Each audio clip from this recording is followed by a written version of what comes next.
So we don't need to do a dress rehearsal, like just like to, you will grant the presenter the permission to share screen, and that would be okay. All right. So we have 5 minutes left just to figure out the session's order. Which would be your preference, Carol and Greg?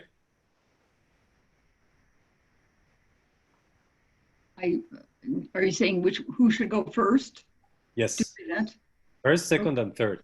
I don't mind doing that. After we have a little bit of a break, I would like to have a break so we can all kind of refresh and then come back here. And what is our break time? I didn't look at the schedule. Okay, I just pasted it in the chat box on this Zoom application.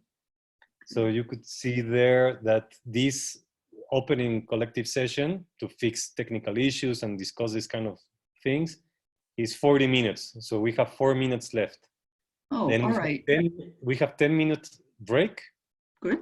The first session would be 40 minutes, starting at 1:50 my time, like at the 50 minutes of the hour. Okay. The 30 minutes of the next hour. All right, that sounds good. Who's going to go next? I'll be brave and start first. Oh, by the way, I wanted to ask this. This is business. I wanted to ask about putting share the screen with a PowerPoint. Yes? So I can just do a share screen because I've not done this before. That's why I need to know. I'm going to put it up now, and if I goof up, then you can help me out. All right. Perfect. All right.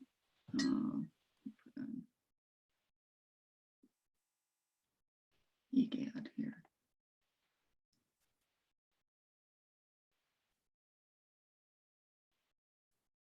All right. Can you see that? Yep. Yeah, Looks good. Great. Okay, I'm going to escape from this just and then do that when I come back. Then I'll know what to do. Okay. So I'm going to go on. Let me see. How do I go off of share screen? How do I? It says stop share. Okay. Mouse to the top. There we go. All right. Yay. Okay. So now I know after we have our break, I'll know what to do. Okay. Okay. So Carol is going first in about 10 minutes. Then Greg, you want to go second? I have nothing prepared formally for this. My position was to have a discussion with everybody here so we get to know each other and find out what direction this is going in. I'm prepared to talk if you like, but I don't have anything like laid out for some kind of presentation. That works fine also. Like what I know about you is that I saw you in a documentary. So that was 6 years ago. So maybe you can update us what has happened as a result of that documentary or lateral things that you have been doing, and to have a discussion around that, because I think the veganic part of what you presented in that documentary is a very big topic that needs to be fully dived into on this group. Mm-hmm. And any other thing that you want to present, like any other realization, research, opinion, whatever you want to do during those 40 minutes, no matter if you don't have a slideshow. How's that sound? Even if you want to survey us. You want to survey? Oh, perfect. We can have a nice discussion about that. Great. Yes, yes. So would you like to do that in the second session? If that'd be fine. Yes, sure. Cool. All right. So we're set. We have 10 minutes of a break. Enjoy them and see you in 10 minutes here. Okay. Thank you. Cool. Hey. So, Carol, you have the mic. Okay. Now, I know this is being recorded, so I'm going to announce my name, Carol Manetta, and I'm executive director of a nonprofit called Reap Goodness. This actually evolved out of working in the prisons here in Arizona, where I'm at, and the Department of Corrections, after I developed a curriculum there for people getting out, they asked me to work with the Native American communities here or the people in the rural areas because they were the least served. And so I chose the Native Americans, having some elders who are friends, and went to the Intertribal Council here and talked with their social workers. And the social workers got together after I left, which is the typical way, and they requested agriculture. That's what they decided on, and it was not my background. So that sent me to working with some of the Native Americans here, which is a desert area, on hydroponics, which uses much less water than land agriculture, and worked with Arizona State University and their engineering projects in community service, or EPICS program, for 4 years, developing food towers that were made out of used restaurant containers, which is food grade plastic. Very inexpensive compared to that which you can buy, freshly made, and gave them the instructions on how to make them, some equipment, a greenhouse, and also during that time wrote 2 books on worker-owned cooperatives, and had legislation finalized here in Arizona to make that a business entity here. So my gift to them was, our gift to them was the greenhouse, the equipment, instructions, and the 2 ebooks, the script of those, to use anywhere in Indian country. They could change it, culturize it, translate it, do whatever they wanted to that. Outside of Indian country, they're hard copyrighted. And that's so that no one here outside of Indian country can twist what we intended with those books. They will remain sacrosanct. We have the option to translate them and also copyright those too, and we'll be doing so. All right, now that brings us to food forestry. When I began to look at, when I met Sailesh Rao, I read his books that he gave to me. I was really quite taken with the earth, and then more news came, of course, about the destruction of this planet and climate change. He made me really vitally aware of that. So the move in agriculture toward food forestry was a natural next step to take care of all those little animals that are dying, that support ecosystems, and yet to make sure that people have food security around the world. We can do this. And it will also be able to capture carbon. Capturing carbon is not my first thought. It's to help clean the atmosphere, provide the food, restore the land, restore the waters, make sure that people have enough. We can do that with training. That's my background, that's my field, and that's my profession. So in developing training books on worker-owned cooperatives, we're now going to go forward on developing a system of 3 worker-owned cooperatives. I'm going to take you through with a shared screen. This is a presentation, a PowerPoint presentation that I did for another group that has no knowledge of food forestry, but just are very concerned about the earth. So they have all sorts of backgrounds. And so it's a very generalized one. I'll take you through that quickly. And then I'd like to invite discussion from the group, if I may, please. So I'm going to do that now. Go to share screen.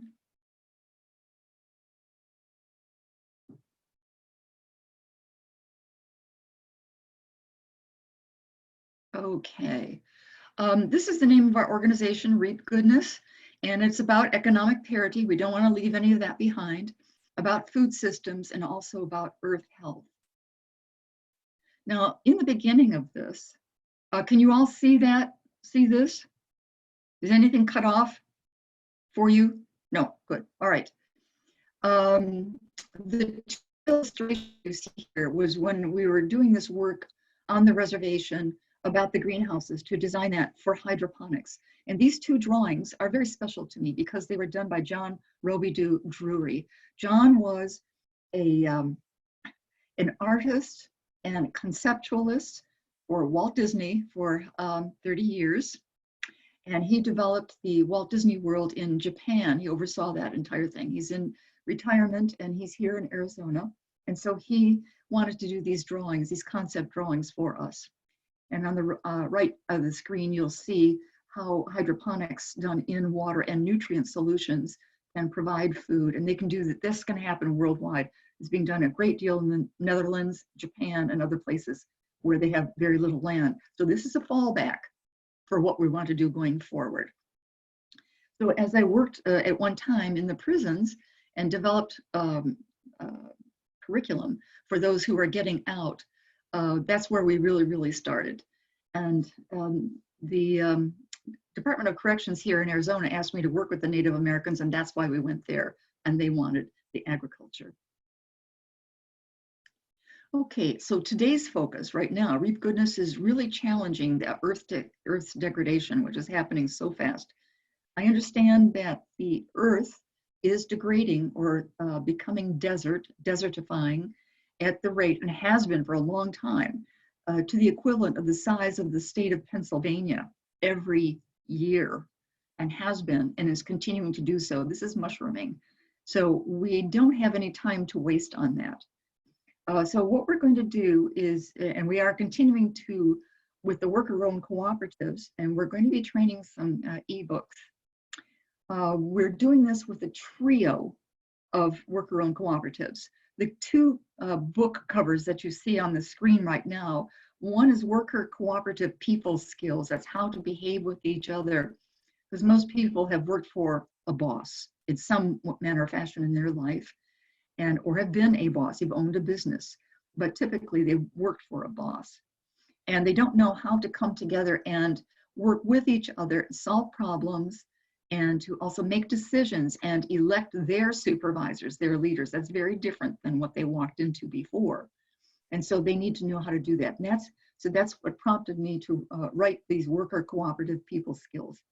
The worker cooperative technical skills is about skills that they need that are not covered by other organizations. We're sort of filling in some of the crevices there and presenting more of that.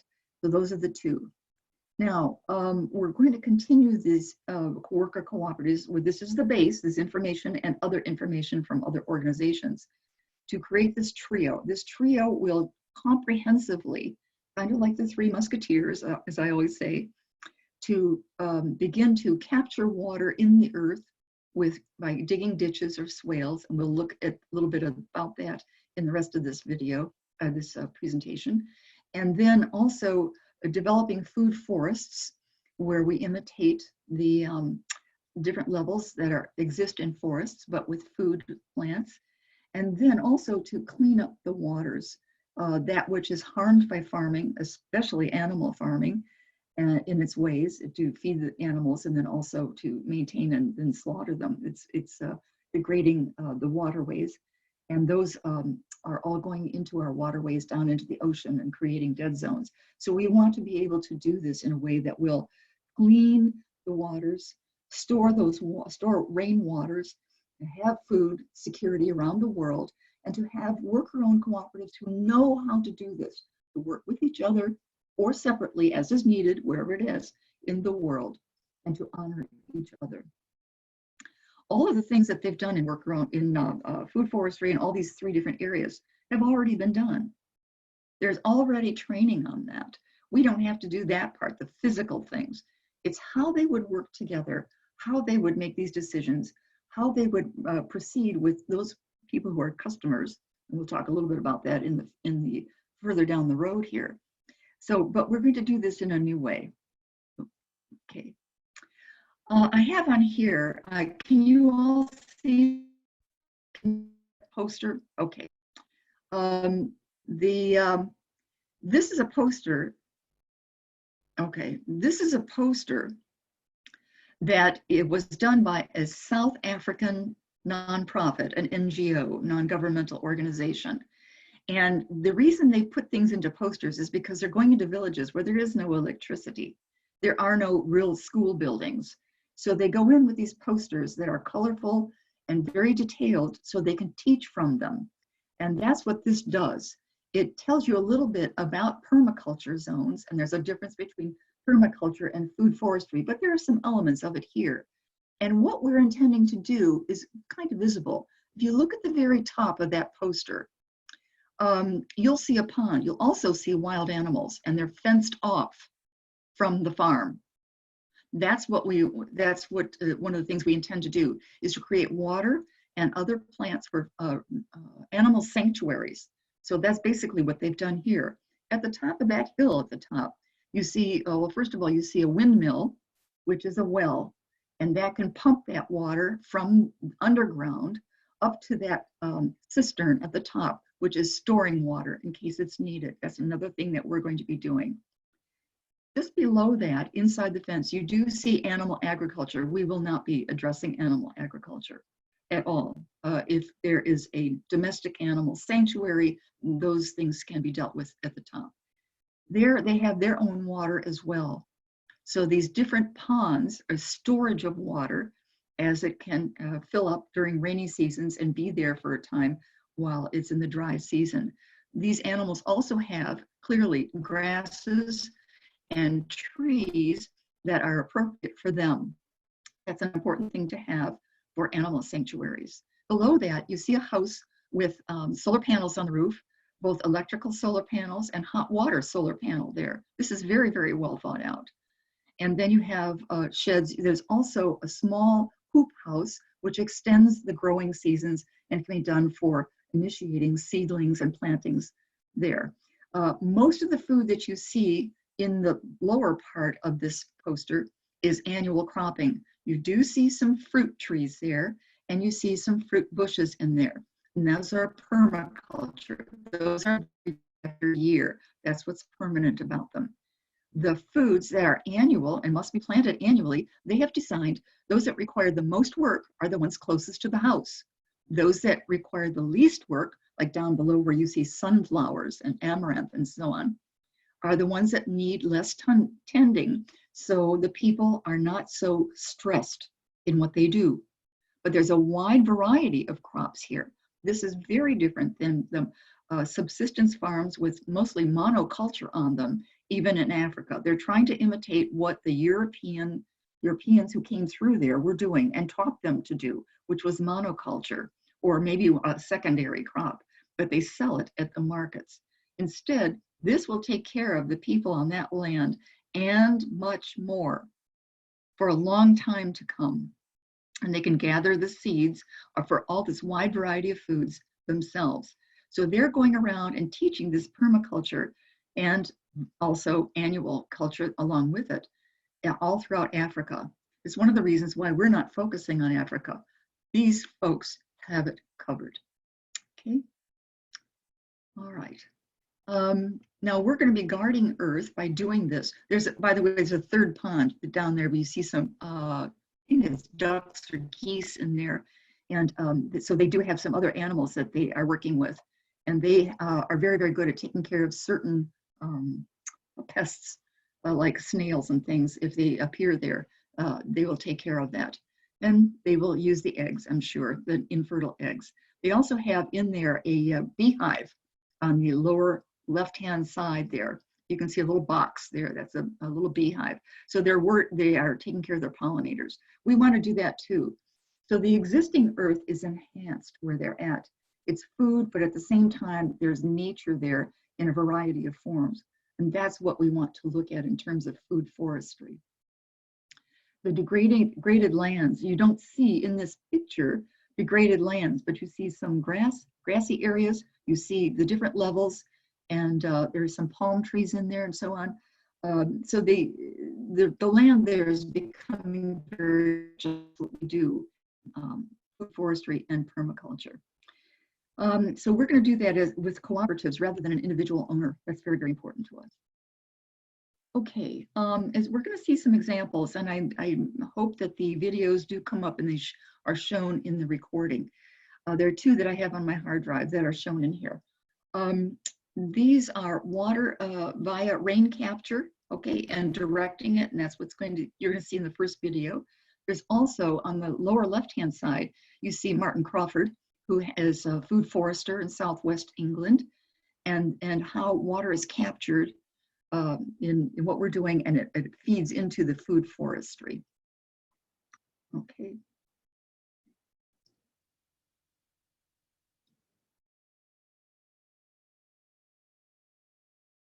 Are you getting this?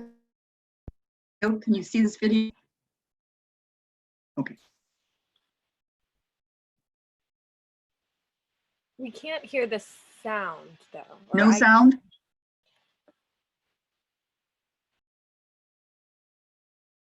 It's going at a very slow frame rate. Okay, I will skip them then. Okay. If there's a link to it somewhere on YouTube, I can add it to the. I'll get that to you. I'll get that to you. Okay, then I will skip over the next one as well and just talk it through. From that video, we have a couple of slides that I wanted to show anyway. This is a general water cycle thing, and it's really very, very good. What we see from the oceans on the left-hand side, we see condensation. You also get transpiration from plants, mostly trees, that go up, and both of those form clouds. And then we see from the clouds, we have in the mountains, we have both snow, we have sleet, and we have rain that comes down. And as it comes down, you begin to see the water shed, that sheds the water from the higher plains down to there to the bottom. We have surface runoff, and then we begin to see water collecting, and some of that sinks down and goes under the ground. Some of it pools and becomes lakes and so on. But it then eventually goes back to the ocean. And we have the full cycle. Where we're at is where you see the blue lines coming down from the mountain. What we want to do is create some ditches along there called swales to capture that water.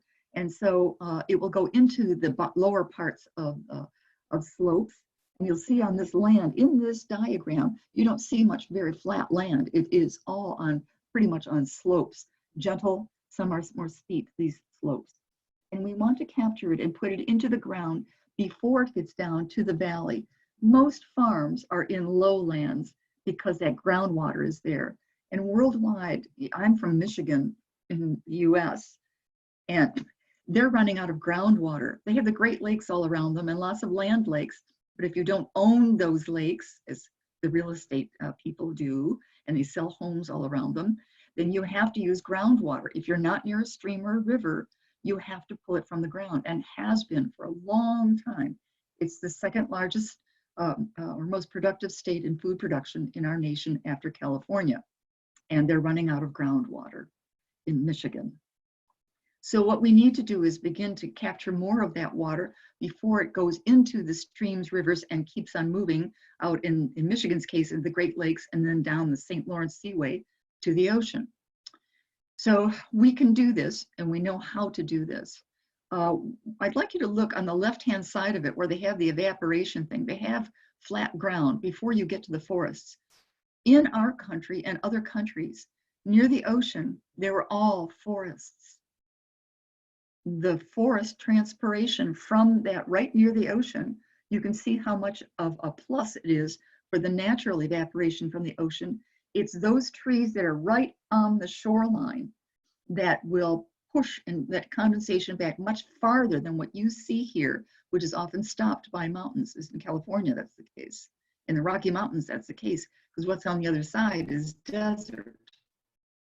Okay, that forests, those forests that were cut down all along the coasts have helped to desertify our nation and other nations. So we need to restore those as much as possible. We've got roads, we have cities, we have canneries, we have fisheries, we have ports, and everything else that's along there and has been decimated from that. One of our visions is to have barges just off the water, just off the edge there, collecting rainwater and then pumping that rainwater via tubes or via gravity to the shores and begin to plant more trees along the coasts as soon as we possibly can to create more condensation, more clouds, and take care of some of the desertification. Okay. All right, this is a cross section of a swale, that ditch that you see at the top, where there's a little bit of water in there. It's run down, and the dirt that's on the bottom part of that, the lower part of that ditch, is the swale. And typically what they do is cover it immediately with ground cover or with mulch, and then they plant trees right on that ditch. And what we don't see in this this diagram are the roots.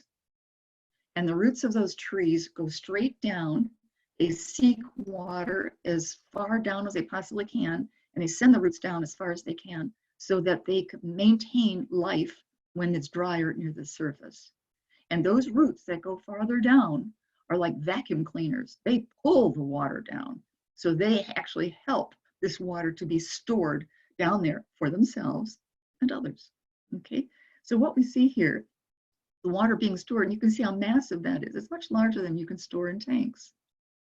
So as this fills up all the way down to the rock level, and it goes down farther and farther for the left on your screen, and then when they can't store anymore, it becomes a spring. And that's how all springs are made around the world. Okay, I'm not talking about a hot springs where there's a fissure in the earth. This is very different. We're talking about all the other streams, and eventually those streams will join rivers and then go down to the ocean. So what we need here in Arizona, the wells that we have here, which would probably take place down to the lower left-hand side, because that's where most of the water would settle down, they've gone dry already. And we've got developers here who are very interested in creating more homes, more subdivisions, knowing that the land is, the wells are dry. Not all of them, but a great many of them are, and more coming.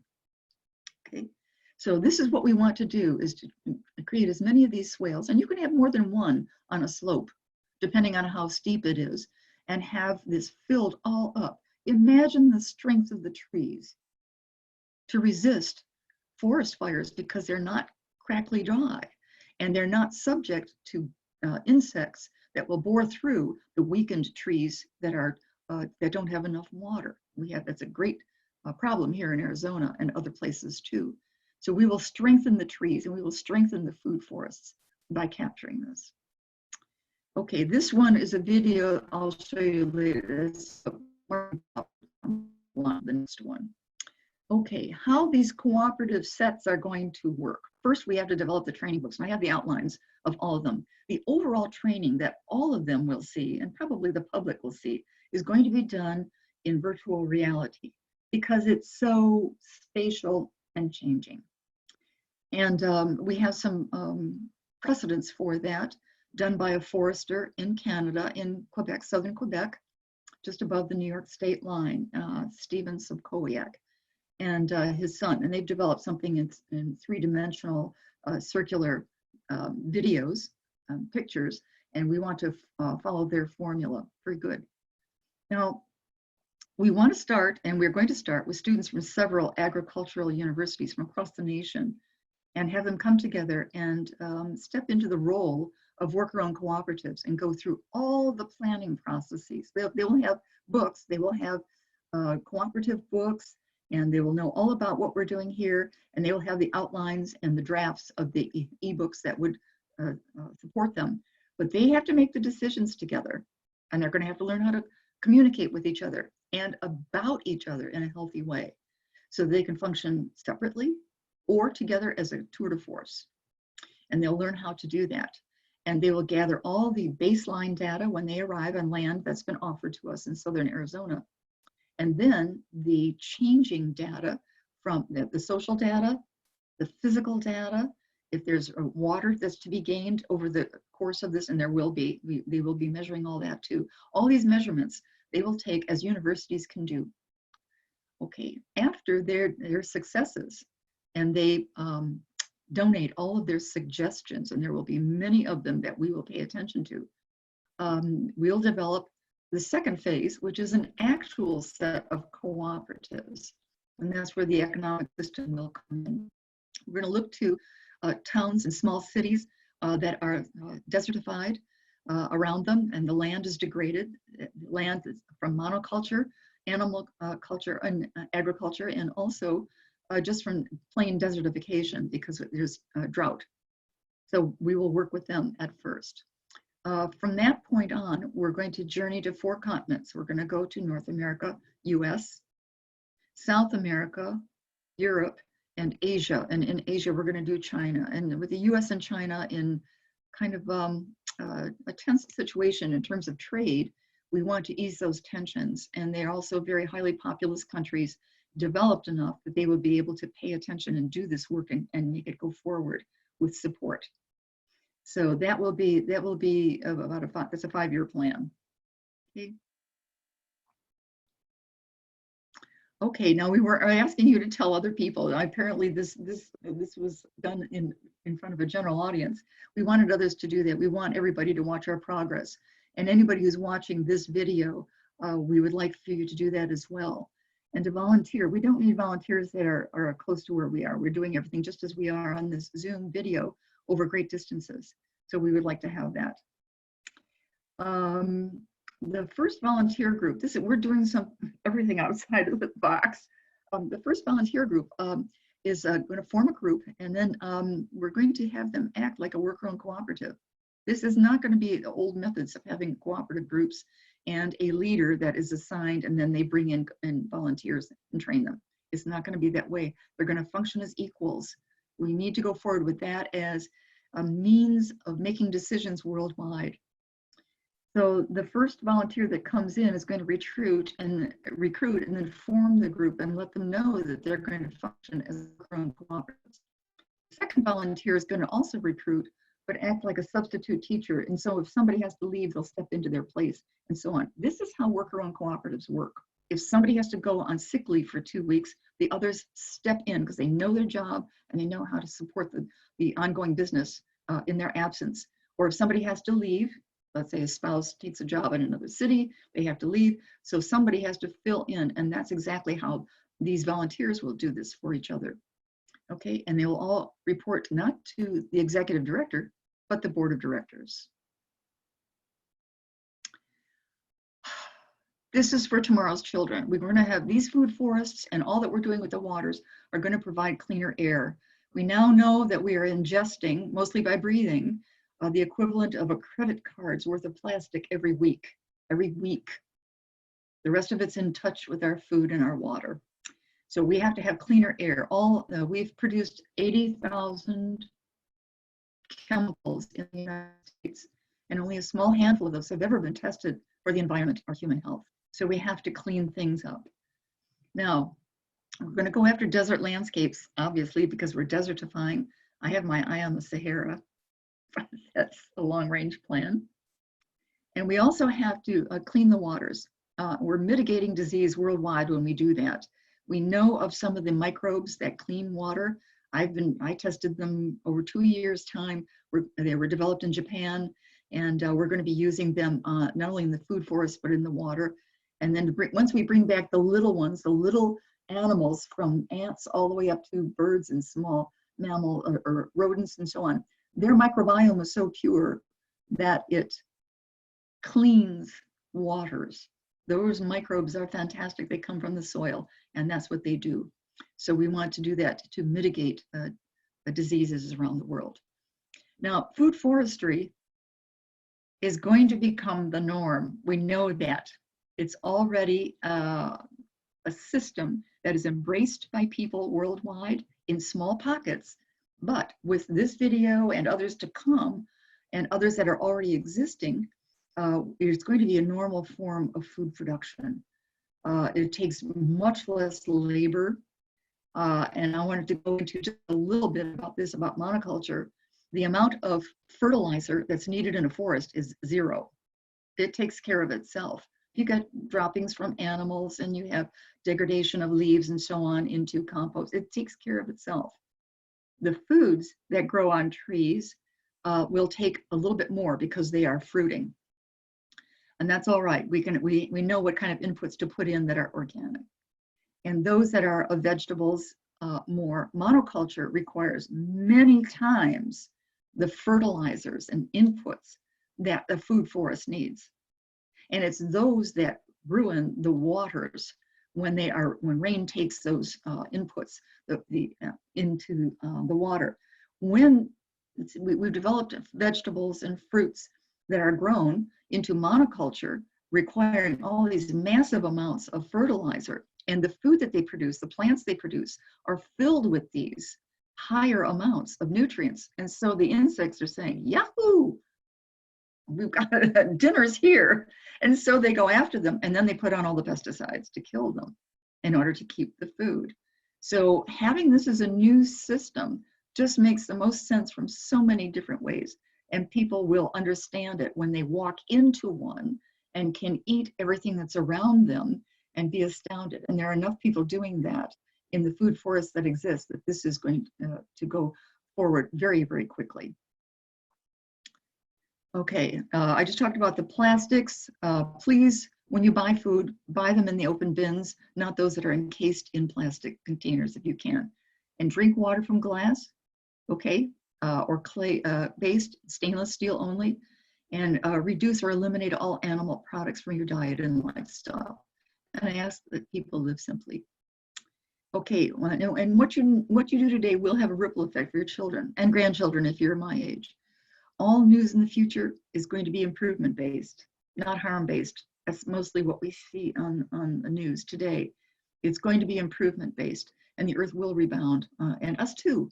We will too as humans.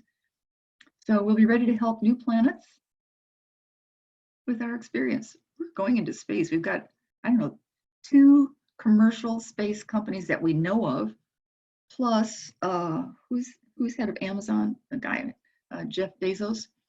He has his own rocket ship in West Texas, and he's ready to go anytime if he chooses. But we're going to do the same things on other planets. We can't. Okay, so we'll be ready to help new planets and do it the right way. And that is it.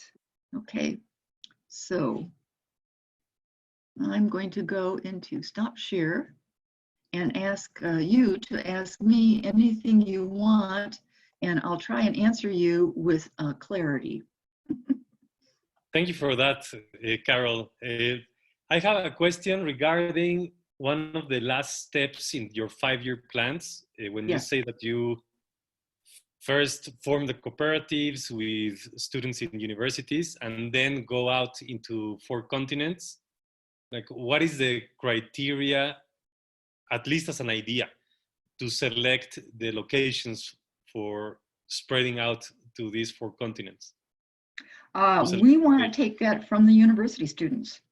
These are students who will have had much international experience, and the university professors too, because they're the ones who arrange for these things. And so we understand their capacity and their willingness to do that. And so we're going to look for those connections from them rather than trying to assume that position ourselves. Yeah.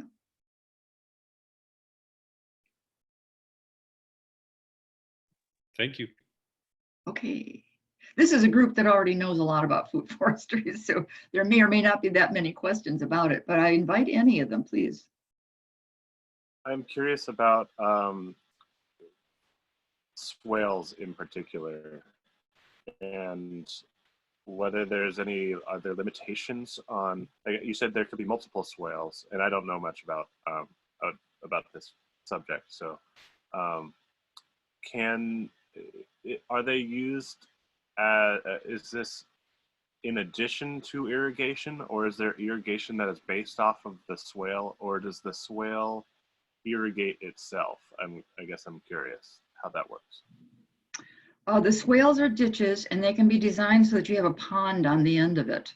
Okay, so that water, and also the multiple swales, they will usually have a place here and there where they tamp it down so that water overflows the top one, it'll go down to the next swale and the next. But all of them will have an escape mechanism, if you will, of a pond. So that can be there as a permanent structure. So they're going to have irrigation from that pond.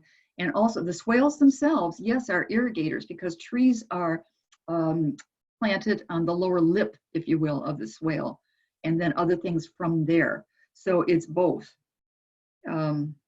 And then we can also have in any location building either on top of buildings to capture the rain into cisterns. And what we intend to do is have the cisterns made of earthen materials rather than plastic under the ground, and put them under the ground so that they are insulated under the ground. That's been done. There are instructions on how to do that. So you'd have 1, 2, 3 on any given property. There's a person here in Arizona, a young man he's marvelous, because we get only about between 8 and 11 inches of rain a year. He just took old wood, reused wood, and built a slope out on desert land. I mean, not on a roof, but on a desert land. It's huge, huge, and it captured all that rain, and they had it in tubes going down into cisterns under the ground. He just thought it up, and he did it very, very well. So there's a YouTube video on it. That's how I found it. And so these, as they say, these instructions exist. So he did it from the roofs, from this large slanted set of boards. And there you are. He had, I don't know how many tanks full of water to be able to grow a permaculture garden. And he had a fair amount of land, okay, to be able to do that on, but you don't need that much. And then there's Brad Lancaster's work down at the University of Arizona.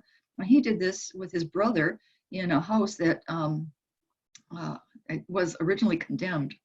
And so they got it on the cheap and developed this on roofs, on the garage roof as well. It says the house and the garage roof, and then arranged trees, native trees.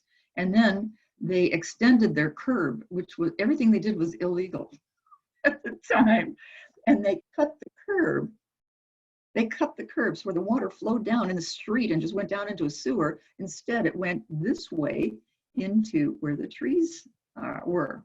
And so they created a lovely walkway among these trees instead of having a sidewalk. They took out the sidewalk. Again, all of it illegal. But he went to the city hall, worked with them, and now it's law. The whole city can do that. Carol, thank you for your presentation and for answering the question. Now, I would have a question on the more logistics, organizational part. Did you get any governmental support or financial support from the beginning, from the official, let's say, public side, or was it all crowdfunded and your own connections that supported you? No and no. We're looking for support on this. I'm meeting with someone on Tuesday who may be able to direct us to someone who will give us something. All of this come on my personal funds. We had one mini grant per year over 3 years. I mean, really mini grant, and one ongoing person my brother, who has given us tiny donations every month. That's it. I'm almost out of my own funds. And though that can't work because if I'm living out of my car, I can't do anything. So what we're looking for is for the wealth. We know now that there are individuals who are very much afraid for their children, wealthy individuals who are not known, who are doing searches on the internet for places and things to support so that this earth can be there for their children and grandchildren. Not formal foundations. We're not talking about Bill Gates or anything like that, but that's what they do. They will not allow you to approach them. The government here in Arizona is very conservative. So it's as though nothing is wrong. Okay. So not here, but what we want to look for in the beginning for the actual worker-owned cooperatives. By the way, I'm going to have the universities go out and do their searches because they know where they can get some funding. The first set of actual cooperatives, we want to look at small towns or small cities and towns that have a substantial number of people, in maybe 10,000 people. And those are hurting. The ones that are hurting, they have a collective number of people who would be able to support them through their government with lots of discussion and agreement, community-wise, to support this kind of thing in their community and teach them. They will learn along the way. We want that. We're a training organization. So they would do this initially. Once they're done, when we get to the other countries and we go beyond that, we're looking at larger regions that going to want this in their broader region. So the governments will be watching. We'll be inviting them in to see this. And it's the governments that have the money to support. Instead of putting the money into prisons or the military here, we can be putting this in and employing those who were in prison, thank you, and the people who were in the military to do this kind of work. But they have to be healed first. That's a requirement, okay? But they have the money to do that. The money exists. It's just a matter of redirecting it. And we can do that with evidence. So that's why we're doing the university ones first. We'll have lots of evidence, physical and social and economic evidence. This is great, Carol. Thank you. Great first session on the first learning day. This is exciting.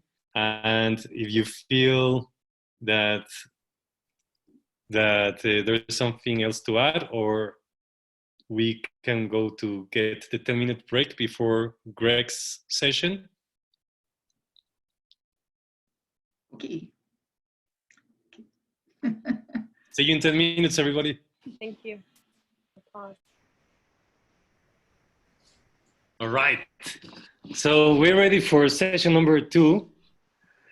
Do you want to go ahead with that, Greg? Yeah, sure. I'm here just looking at some things that Ray brought up here, just kind of learning about it.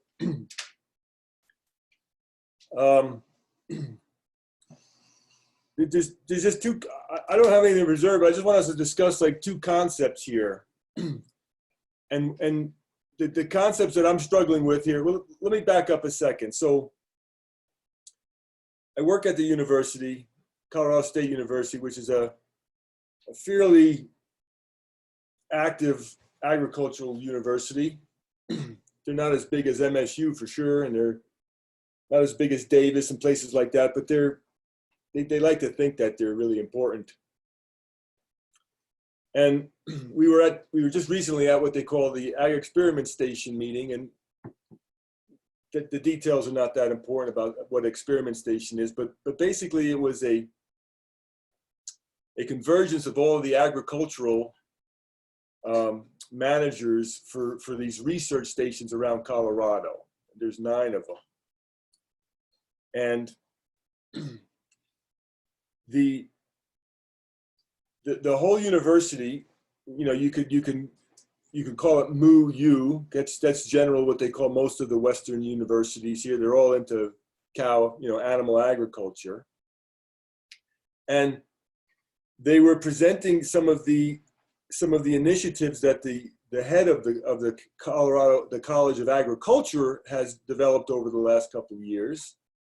And I am the only voice within this organization that continually and consistently criticizes the direction of the agriculture in the college. But being the only voice, I'm not very effective. And just so you understand, so dairy's on the decline in the United States. Dean Foods went bankrupt, Borden Dairies went bankrupt, but Colorado State University, through Tom Vilsack, who used to be the Secretary of Agriculture, is promoting increased dairy operations in Colorado to export the milk powders to China. And so that is being supported by the university. And the next development that they have is something they call We Grow Together, which is an initiative with the university to get agricultural education throughout the state. And the partners in that organization are Monsanto and DuPont and Dow and Bayer and Smithfield and Tyson. You see what I'm saying here, right? And then the latest initiative that they announced was a partnership with our veterinary college, which is one of the best in the country as far as reputation goes. And that new initiative, this collaboration, this consortium, is going to hire 12 new faculty in animal science over the next 4 years, and promote animal agriculture. Just continue to promote it. Just everything they possibly can do. So I sat down in a breakout section about this, and I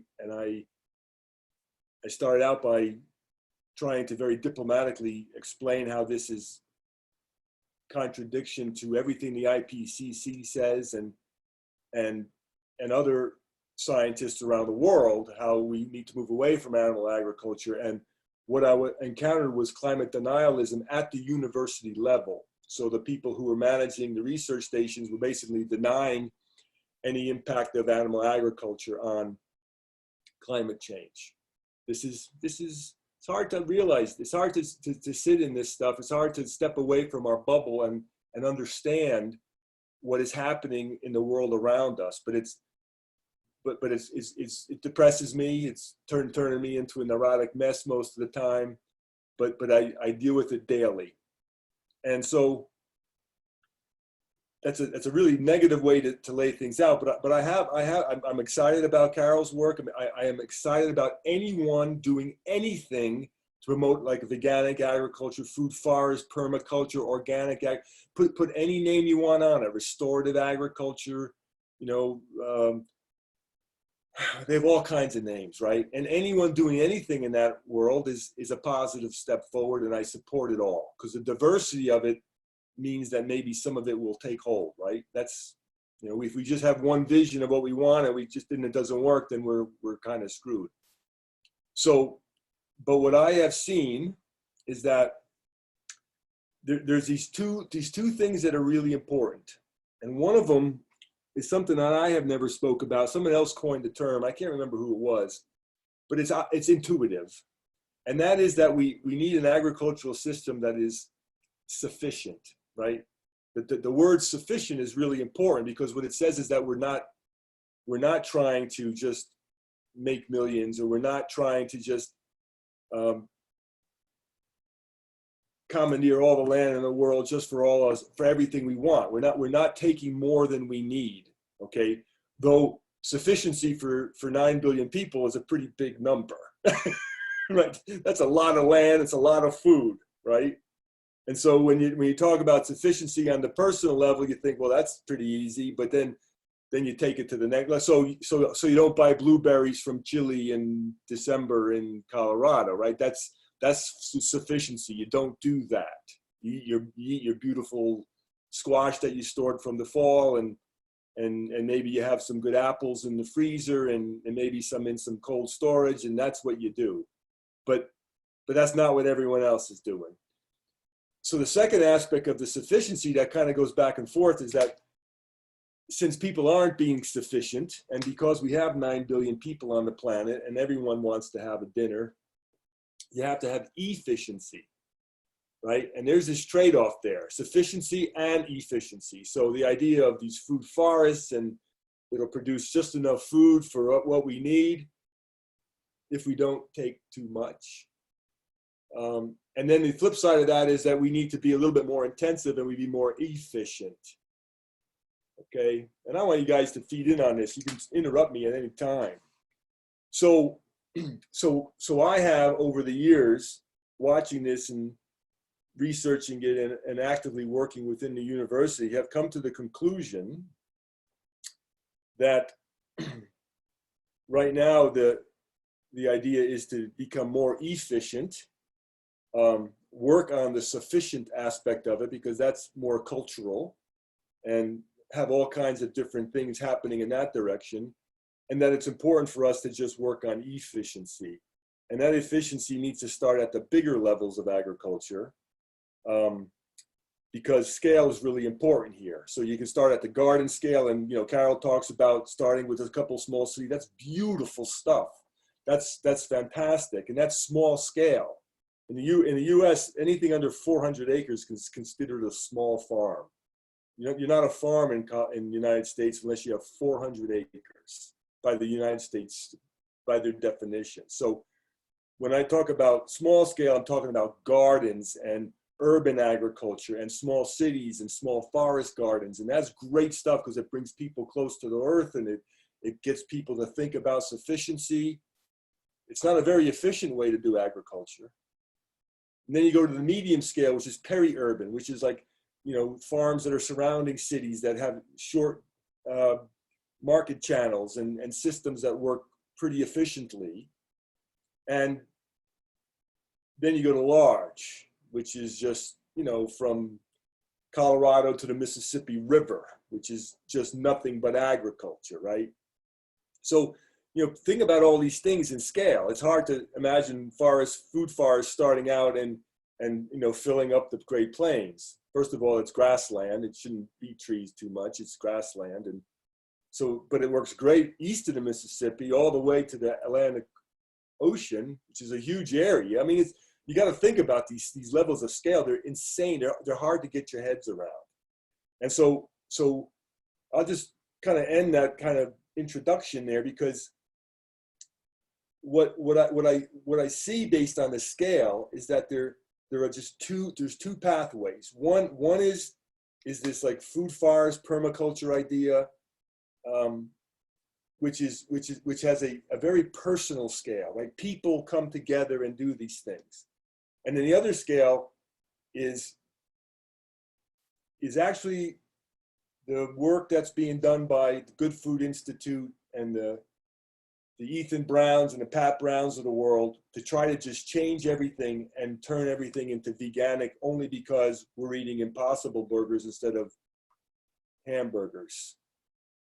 And neither one is going to work by themselves, but neither one is going to work without the other.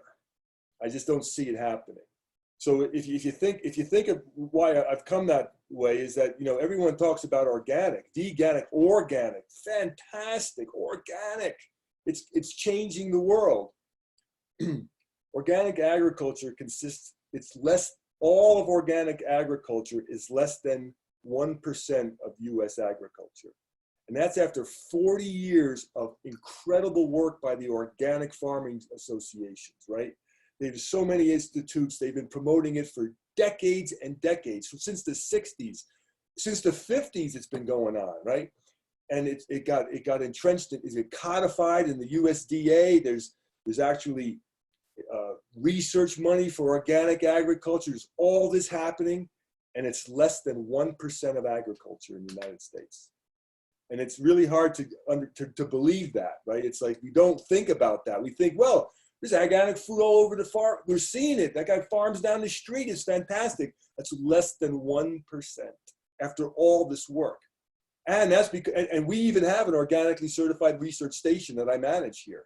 So we have an 80-acre organically certified research station.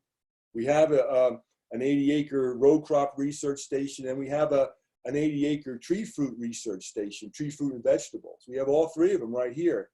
And it's on the scale, it sounds great. We got the station. It's right down the road. It's an hour away. It's fantastic. It's beautiful.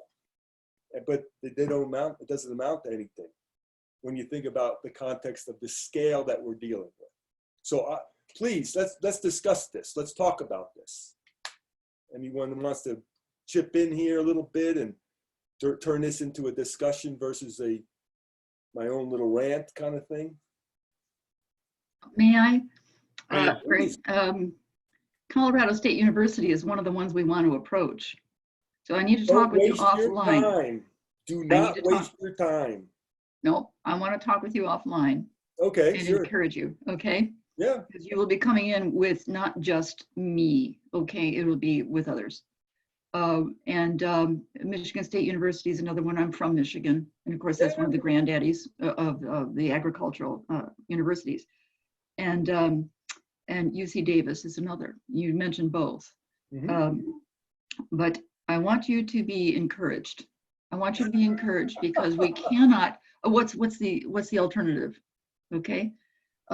We have, you mentioned some organizations. We have to work as a group. If you can picture these organizations lining a circle, and they're marching toward the center, all of them, from those distant places on that circle. When we come together, we're unstoppable in a sense that not of anything sinister, unstoppable in terms of awareness that people already have. We look at the Brexit. Brexit is about trade. And I don't know if I brought this up last time we were on the call, but they brought in a neutral third party of someone who looked at supply chain every day, that's his job, from New Zealand. All right, in New Zealand, this guy comes over and he does an assessment of Europe, 740 million people, and their meat consumption went down 20% in 3 months. 3 months. So change is happening. They need alternatives for the meat that they consume. They need more plants that are edible, readily edible, rather than those that have to go through a huge amount of processing to get to their mouths to nourish them. So what we have are what they are looking for. It's just a matter of connecting. Remember, we're marching all toward that center. And that center is going to glow with opportunities and also ideas, and everything about them is positive. It's not about, please don't let's be cruel to animals. I'm all for that myself. But that will, people will turn a blind eye to that, just as I did all my growing up years. My father was a butcher. Okay, we grew up in a retail business. My father and my uncle were the butchers. I helped them. I made sausage from scratch, you know, so I did all that and all the lunch meat and everything. I had arthritis when I was 15 and it hurt me to take notes in high school and college. I am arthritis free today. I'm not going to tell you how old I am because I just don't want to embarrass myself, but I don't have arthritis today. You understand? So these things can happen. With more of these messages going out there, people will understand. The universities will have to bend. Universities, I have 2 degrees, and when I went my undergrad years, they were very open about the fact that they're 50 years behind the times. They automatically came out and said that, and that was a lot of decades ago. Okay, so they understand this, and they want more. UC Davis is working with Warren Buffett's son Howard, who's a farmer. Okay, he's got 300 acres here. It's not quite a farm in southern Arizona, which is desert. Okay. But they're working with him doing monoculture corn and then replacing that afterwards with monoculture soy and then measuring the soil samples. Is far behind, as you said. It's far behind, but it is a step in the right direction because he goes all around the world looking at soil. Okay, and so it's happening. It's happening. Don't worry. Be happy. Okay, and I do want to talk with you offline. Sure, call me anytime. Okay. Yeah, so you can call me, you send me an email. Be glad to talk to you anytime. I'll get your information through Ray. And I agree with you. Like I said earlier, I agree that there needs to be 2 things here. So, you know, veganism in the UK is actually growing quite nicely. It seems to be. There's a guy named Sarno. I had a conversation with him, and he talks about how his business providing packaged meals in the UK that's all vegan is just exploding. It's just off the charts how much is happening. It's fantastic. And he can't even source enough of the ingredients that are the way that he wants. They're just hard to get it all. And that's why I'm saying there needs to be this level of efficiency. That's the model that comes with Impossible Burger, right? That's people are going vegan. We need to feed them. We need to provide that food quickly and easily.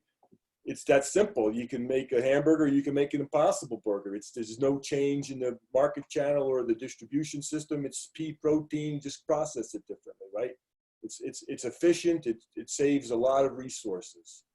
At the same time, there's this ethical, utopian view, and that's a positive thing where people are saying, hey, we want to, start something that really shows some sustainability, and that's what you do at a small scale, because you can't walk into a 1,000-acre piece of land and say we're just going to start a forest garden. There's no money for it. There's just no one supporting anything like that anywhere. It needs to start in 5-acre allotments, 10-acre, 20-acre, maybe a small community with a let's say peri-urban. So that's, farmland surrounding Boulder, Colorado, or, you're in Portland, there's farmland all around you guys over there, right? Just, it's all peri-urban.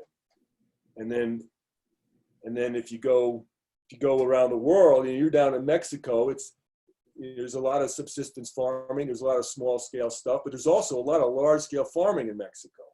And it's run by large international agribusinesses. It's just no doubt about it, There's also the level of work you're doing with this hydroponics. It's all this controlled environment agriculture. That usually starts out small scale. You don't see too many people putting in 100 acres under glass. So they do that in Europe, they do it in Mexico, they do it in the United States. But most people start out with one greenhouse. One greenhouse isn't going to feed that many people, but it changes people's attitudes towards how food is grown. And then as long as the food stocks at the store stay full, as long as you go into the store and there's a whole bin full of apples there, you don't mind if your little small project doesn't produce quite as much as you like, right? So I talked with Dr. Silas Rao about a concept when we met here. It was late last year, and I said, I'd like to start something that we might call, as a system, something called Veco-tourism. And he said, oh, you mean Vego-tourism? And I said, no, because there are too few people who are moving over toward veganism, but they all know about ecotourism. It's been around for decades. When we were in Costa Rica together there with the group, there was a family that came in, and they were there with their children, elementary school age children, to work with the turtle, to protect the turtle eggs on the shoreline. Right. So they were there, but they were meat eaters. So they're helping one animal and then eating other animals. So, but the ecotourism is there.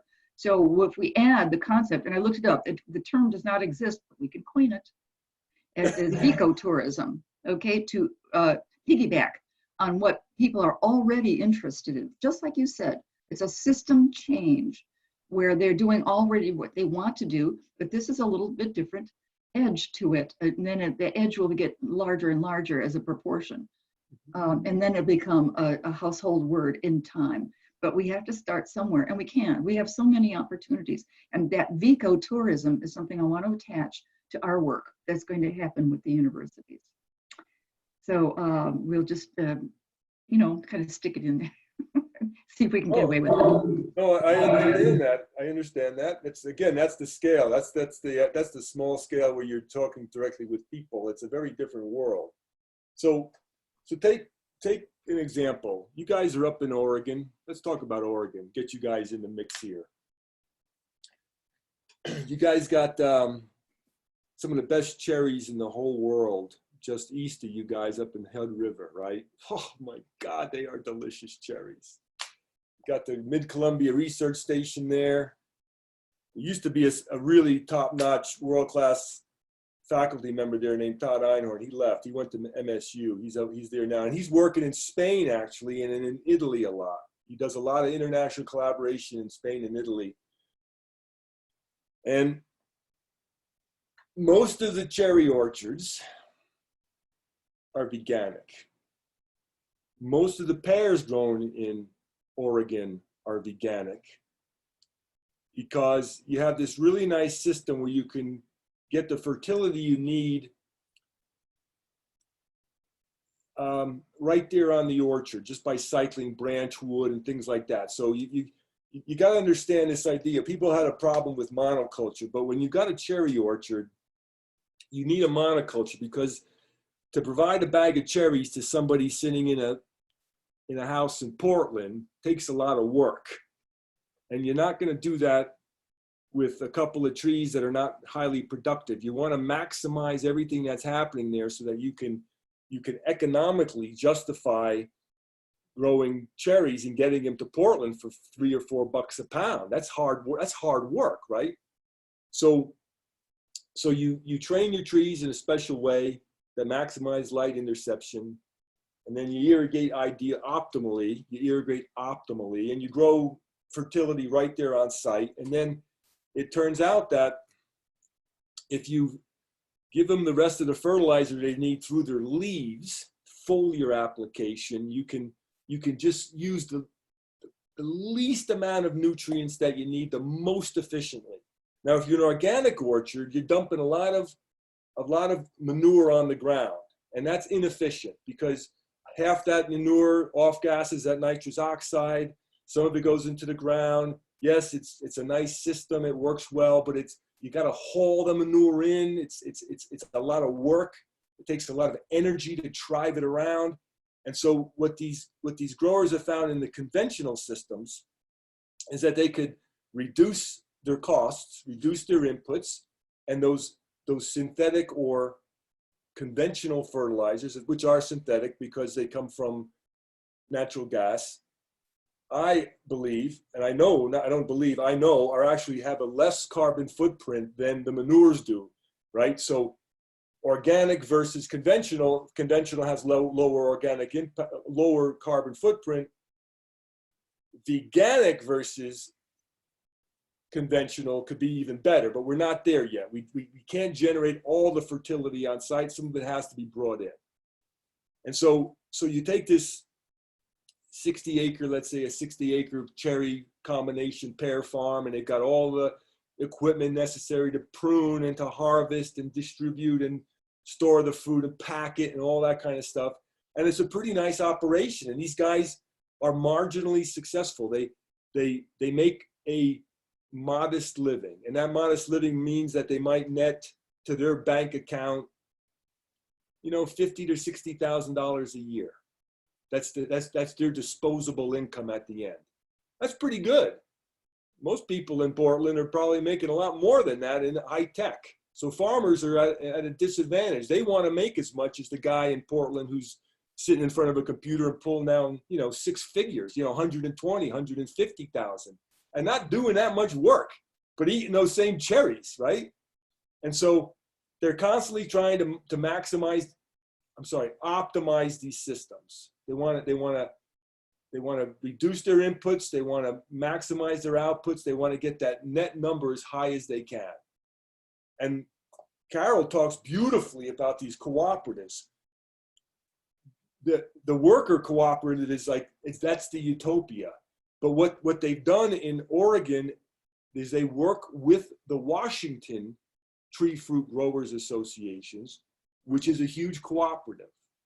And what they do as a cooperative is that these individually owned farms work together to fund research and to elevate the kind of agricultural systems that they have so that they can all benefit. So if one farmer learns some really good trick, he tells everybody, so all the farmers are doing well. So that's the Washington Tree Fruit Commission.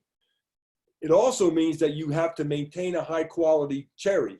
So you can't like have a crappy orchard that's producing a bunch of cherries full of you know, fly worms on it, and then you sell them and everybody thinks the Oregon cherry industry has gone to hell. You have to maintain a high quality standard so that when those cherries show up at the market down in Tucson, everybody's got a smile on their face.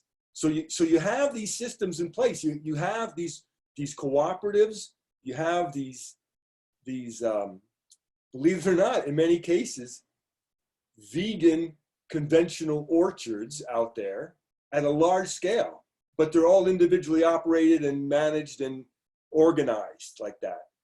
And it's my opinion that that's the kind of stuff that we need to work with. If we go all the way to say food forests, it's not going to get cherries to the table in Portland. It just isn't. Now, if you live in Portland and there's a little food forest down the street over on one of the islands or something, or you got a little cool little you know, urban setting there, and there is some. I can't remember what they are, but there are a couple of them in the Portland area. They have these little 6-acre farms and 10-acre farms right in town, and you can go there and you can get some fresh herbs and a couple of packages of cherries. But it's not going to feed Portland.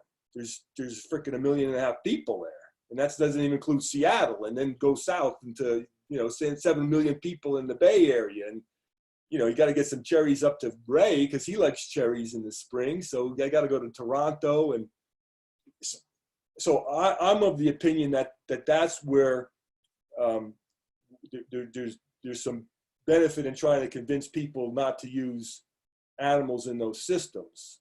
And that's where like the impossible food scale comes in, right? And then, I agree totally that this idea of food forests and other cool permaculture type systems are, you know, scale appropriate in all kinds of places. And it changes people's way of looking at stuff, as long as it doesn't include the fact that 99% of the permaculturists say you have to have animals in the system.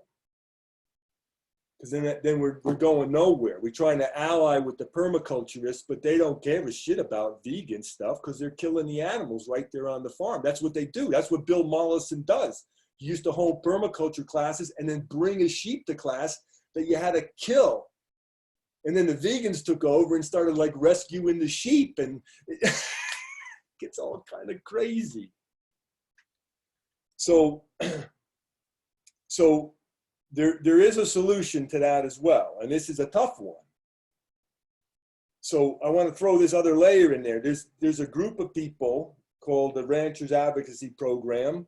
Ray knows all about this. It's got a beautiful story. They've got Jennifer and Rodney Barrett down in Arkansas, and they put out these videos, and it's just, they're freaking nicest people in the world. You can't help but just like smile when you meet these guys. And they went vegan, and their story is beautiful. And they got 240 cows. and they don't know what to do with them except take care of those cows.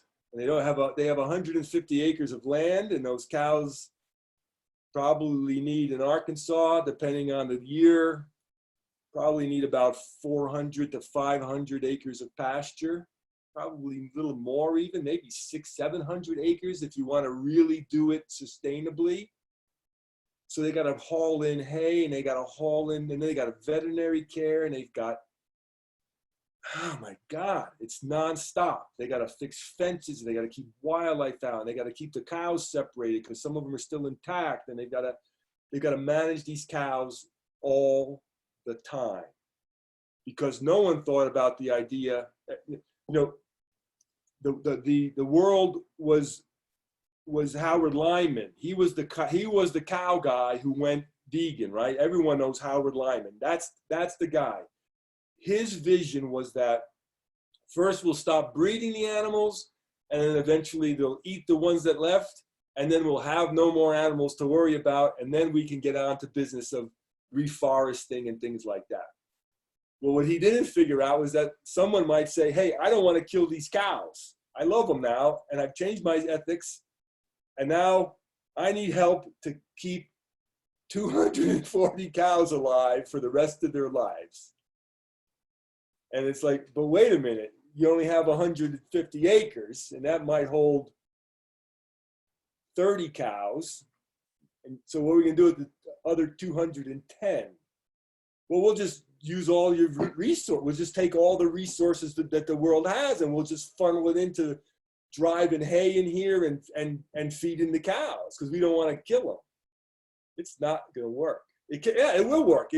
We'll take all of our resources, we'll give them to the Barretts, they'll keep those cows alive for the next 25 years, and we'll be no further along other than we have changed the ethic that we shouldn't kill cows.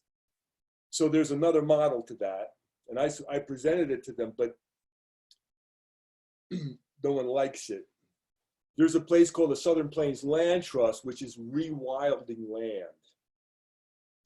And they're taking ranches in southeastern Colorado and into Oklahoma and Kansas and New Mexico, and they're taking them out of animal production. No more animals will be raised and then sold from those properties. And they're trying to restore them so that they can increase the amount of wildlife on the land. They're taking down fences, and they, as part of their transitional model, because grasslands evolved to be grazed, is that they're taking some animals, in this case it was longhorn cattle. Someone gave them 7,000 acres of land and 100 longhorn cattle, and they're going to let them live out their lives on that land. And when they die eventually, then there will be no more cows on that land. But they do have a herd of bison, and they're a bison refuge. So they take bison from roadside zoos and other zoos and places where they're going to be slaughtered, and they bring them onto their property. Right now they have 18,000 acres, and hopefully within 5 years they'll be up to about 42,000 acres. And their model is to let the land rewild. And that's what Ray and I were talking about during the break. I'm of the opinion that the more land we can return to wild land, and the less land that we need to have as agriculture, the better off we'll be. And so there's a lot of people who like to think about animal agriculture and even vegan agriculture kind of incorporate into agroecology, and there really is no such thing. There's agriculture, and then there's natural wild lands. The mixing of the two does not promote better wildlands or better agriculture. So I've come to the conclusion that what we need to do is have highly intensive, highly efficient agriculture on land that is set aside for humans to use for their working biome. And then all the rest of the land goes into rewilding. And if we were to do that veganically next year, which isn't going to happen, we would see in the United States, we would see 900 million acres of land restored to wild lands. Now that would be pretty slick. We would be able to feed everybody in the U.S. on 200 million acres of land. Right now, we're not doing that. Yeah, Carol, please. Just a quickie. What is the name of that organization that you just mentioned? It's the Southern Plains Land Trust. It's run by Nicole Rose Marino. And, you know, everyone knows of the Nature Conservancy, and their model is to have wild lands, yes, and then also to preserve agricultural lands in the model of you know, agroecology, which means I'm gonna save a ranch in Aspen, and you know, that's 1,000 acres, and you know, it's got a stream on it, and we're gonna, you know, cut the animal herd back, but we're still gonna have cows up there, and maybe there'll be more deer and elk, but there's still gonna be cows. And they support that. They support the animal agriculture in the Nature Conservancy. They don't take it out. The Southern Plains Land Trust, little tiny little place, you know, 40,000 acres is not a lot of land. And, but it's a lot when we're thinking about this, you know, 40,000 acres. But their idea is, no, we need to rewild, just rewild, take the cows off, get the people off. No one's going on there. Let's let the animals have it. And that's the half Earth that E.O. Wilson envisions, right? He wants half Earth, Ray. He wants to see half the Earth for the animals. That means half of the continent of Africa for the animals, half of the North America for animals. It's pretty ambitious. It's nice though. I love it. Anyway, I could go on all day about this. I want to jump in here and jump in, Ben, please. Super fascinating perspective on the transition and what that looks like at a larger scale. And I just kind of wanted to touch on a couple of things that you said earlier about, I'm kind of synthesizing a little bit, the idea of like efficiency at a large scale needing to be almost open sourced. Like the information needs to flow freely through these groups in a way that, you know, maybe capitalism is preventing in some capacity right now, because we're all trying to hoard for ourselves and make the best for what we have and not share. And in doing so, we are damaging these systems at a larger scale, because, you know, they could function more efficiently if we were all communicating with each other. And I think on top of that, there's a level of accountability that needs to happen through this communication. Like you were saying, that there's not really an incentive for a local cherry producer to have the best cherries. Maybe a way of introducing accountability there, and this through this open source connection of different farms, there will be some support system to help, you know, where it's needed when, say, a particular farm is struggling with this very specific problem. As long as it's part of this, whatever we want to call it, alliance, there will be people who are familiar and able to support from a distance, at least, you know, with information that otherwise wouldn't be flowing freely in that direction. And I thought, you know, this exponential technological disaster that we live in kind of lends itself with the internet to make something like that happen. And I think that's what you're working on, Carol. And correct me if I'm wrong, is kind of a way of communicating from project to project, like at least having some kind of consistency there. Is that kind of what? Oops. Yeah, we're experimenting with systemic change and then creating training for it, so that when we have our successes, we already have an idea of what we want to do because of the successes that have been done in tiny pockets all around the world. Collecting that and creating a new system of worker-owned cooperatives working together rather than individually, which they have been. That was necessary step one. And then once we get these tested, and with all of the data before and after, and people believe in data, then what we can do is get that training fine-tuned, get it into the hands of a real set of working-owned cooperatives. And then what you have is systemic change due to the fact that people have the training, and it will be translated. We're going to translate it into 30 languages. so that it can be spread out in ebooks. I mean, they're instantly available. The ebooks that we put online were last May, and they've already been ordered by people from other countries in English. So we know that the change can take place very quickly if the system is taught in a way that is practical, that people can understand on a simple level. The language has to be simple. And we're not going to philosophize. We're going to do, here's how to do things step by step. And here's how you can right some wrongs that might take place, so that the fears, this is when we go into new systems, and Greg's been talking about this, you're developing new systems and people are terrified of it. And that's why organic gardening or organic farming is so small, so short, so minuscule, if you will, here and in places in Europe also. They have a fear. They have a fear they're not going to have enough. And when we have a proof in front of them, and then the directions on how to do it, people want it. You look at YouTube, and I studied about YouTube development. I'm not going to do it. I just studied about it so I can tell others. The how-tos on YouTube are by far the most popular videos. Okay, people want to know this. With that encouragement, we know we can get this into the hands of a lot of people very quickly. And again, with the other languages, YouTube is going to be another one of our venues. And the reason is because you can go into the closed captioning and you can insert scripts. You can upload scripts wherever you see periods, you know, other punctuation, it's a script. Otherwise, there's none. And then you can name languages. Then you can have people from other countries say, I want to submit my language in this. So this can go forward very quickly. I'm encouraged by it, by what has been done already.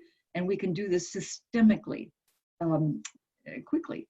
That sounds almost Pollyanna-like, but it's really based on what's already been done and done quickly. So I want everybody to be encouraged on this. People watching this and the people who are on this call right now, to really be encouraged about the changes.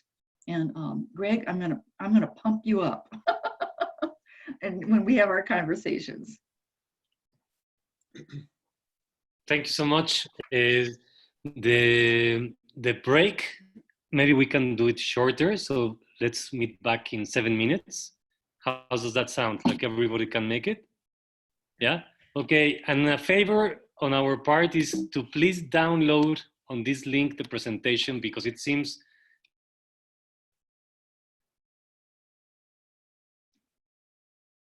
the presentation is not broadcasted. You will have it in your computer, and we can follow each one slide at a time whenever we say that we're doing the next slide. How does that sound? Good? Okay. Thank you so much, and thank you for understanding that. I'm sorry about the technical difficulties, but we will figure a way for next learning session.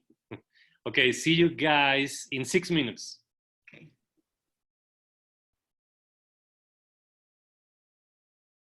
Take our video off. Hopefully the presentation will stay. So, parar video. Do you still? Looks yes, good. Looks great.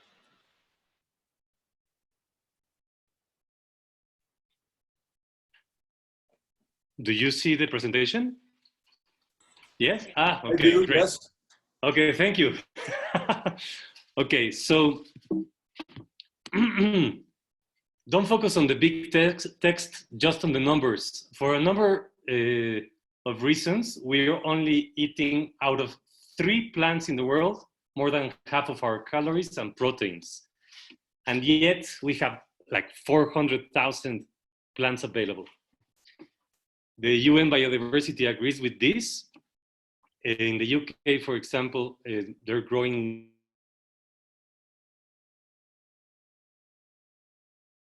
in the rest. One of the things that are really in the conversation of everyone regarding food is how the monopolies are taking over. For example, this New York Times article is saying that 4 companies are owning all the seeds in the planet. So what do we want instead? Because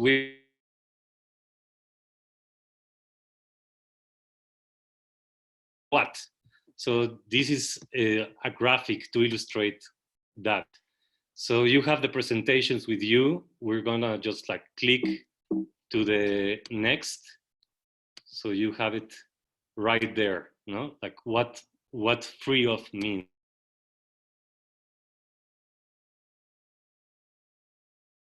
Constraints, all the industrial things we put to it, like plastic, etc., or the animal agriculture, like that's why we Cluster them, yes. Yeah, group them like this. Okay. So this kind of free food is going to be the norm in Vegan World 2026. But how do we get from now to there? And the options are already available, but they're not the norm right now. So we have this graphic created over decades ago that talk to you that we need to focus on 3 crops, especially to be eaten raw, locally. So here is what we all understand about what vegan organic is. So that's the best we have so far. But that's not the ceiling. The ceiling is the free food concept that we are sharing. So what do we want to create? A worldwide community food forest network designed with vegan permaculture principles. This is our vision board that we look at every morning. This is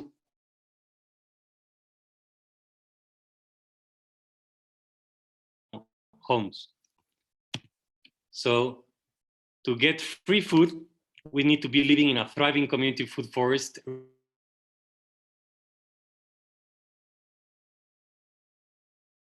Points.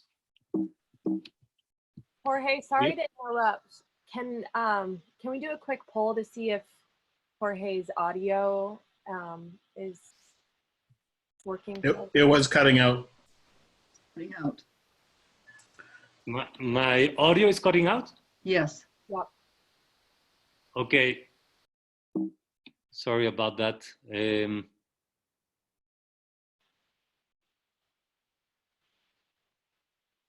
Okay. So maybe I should stop the presentation. We could potentially, Suzanne and I could do the presentation on our computer and you could just talk and let us know when to switch slides. Okay, so yeah, let's do that. How do I stop it? Dejar de, I think. You might need to oh, it's up on your computer. Okay.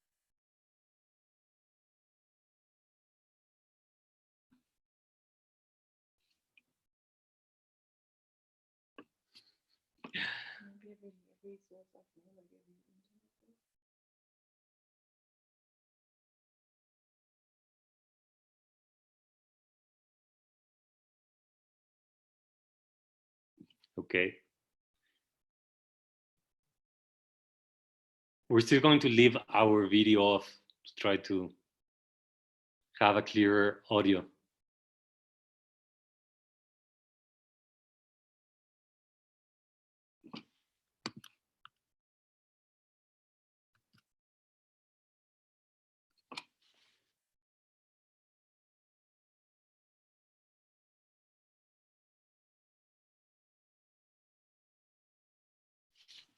All right, we're downloading the presentation onto this computer. It should just take a minute.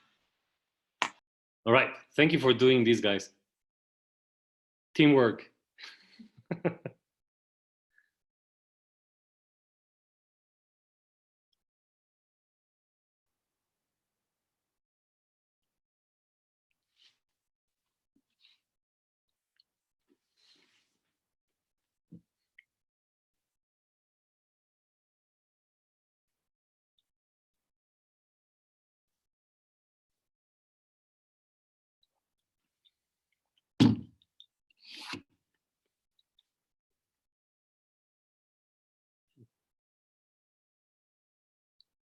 How weird. Maybe we should buy the little thingy for Ethernet connection. So that way, Ethernet, yes. You cannot put in this one. There's no Ethernet slot. Oh, sí, my old computer is so better. Yeah, the old ones, yes.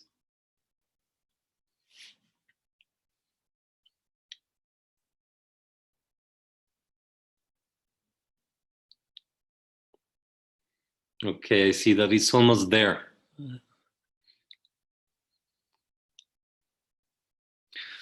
Almost there. Almost there.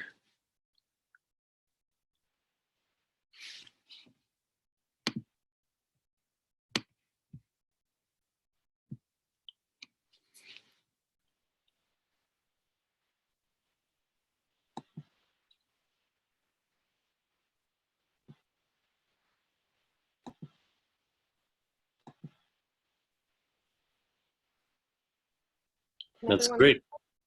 Yeah, looks great. Cool. Let us know when to switch slides, and we'll need keep to it go going. forward. Okay, so we were around like the slide 10, right? The,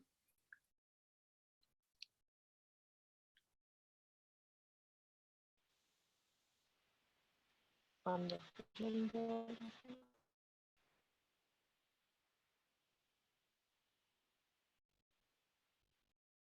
Were we past this? Well, or- this is where it kind of cut out for me. Okay. okay, great. So the next slide would be to get the free food we live to live in. The next slide would be the living in thriving food forest communities. Okay.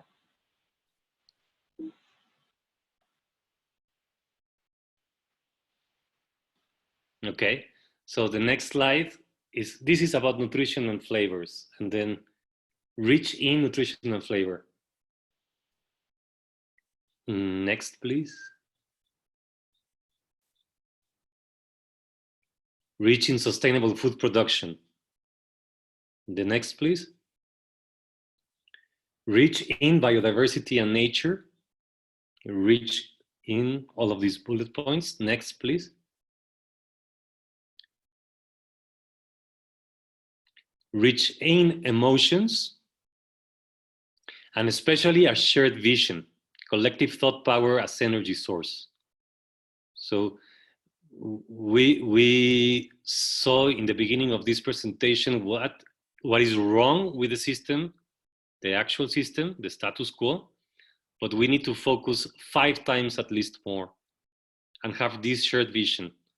And maybe the 7 core shifts of the Vegan World 2026 could help us to initiate all our actions. Next slide, please. Okay, rich in new economy models, which is what I hear that is preventing most of this change. Is not only like cultural of what we like eating, but also have like some kind of fear or resistance to talk even about free food, right? And we also mentioned the owner-worker experiences, completely transparent with what Carol has been exposing of the needs of co-ops. Okay, next slide, please. Rich in community and governance, one of which is sociocracy, which hopefully will work to get all the group actions in this project of Vegan World 2026 together in collective intelligence. Next slide, please. So vegan permaculture is more than just putting these 2 terms together. Using the edge effect or the complementary edge concept principle of permaculture, it would give us a system designed for permanent, thriving, and all-inclusive cultures. Next, please. So this is a way to see the common ground, no? The reasons to become vegans and the permaculture ethics. In the next slide, we can see that there's connections, some more evident than others. And it's also a good tattoo. So in the next slide, please. This is a cleaner way to present it. So maybe by getting into common ground, I agree with what Greg exposed, that permaculture is being based also in taking the lives of animals, but we have so much in common. We maybe need a new level of conversation, not just debating who's right or wrong, to get into some new agreement or sensing the future emerging. In the end, we need the animals. It's just that we don't need to kill them, or we don't need to domesticate them. We need the wild animals. Like, vegan permaculture is not free of animals. It's just free of domesticated, exploited animals. And so there is a need for animals.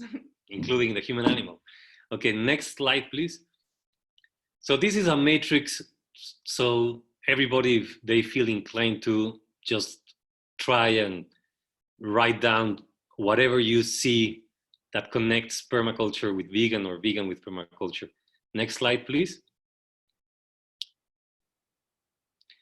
In 1976, 1 year before I was born, this was said in a broadcast in the UK that brought in so many new memberships to the vegan society. And the sentence is right in front of us. But how much of that is true more than 40 years later? What we see is that the permaculture silo is more on top of this than vegans right now, but that can change. Next slide, please. So permaculture stands on ecology, landscape design, and agriculture, like getting all the three together. Veganism is not yet on agriculture or landscape design, but that's why there's an important fusion opportunity. Next slide, please. This is something that is relevant because there's over 1 million graduates of the PDCs around the world. So there's a figure, no? Like to say, this is an opportunity. Next slide, please. So talking about the principles, these are the principles applied into thriving community food forest. The earth care, the people care, and the fair share. Next slide, please.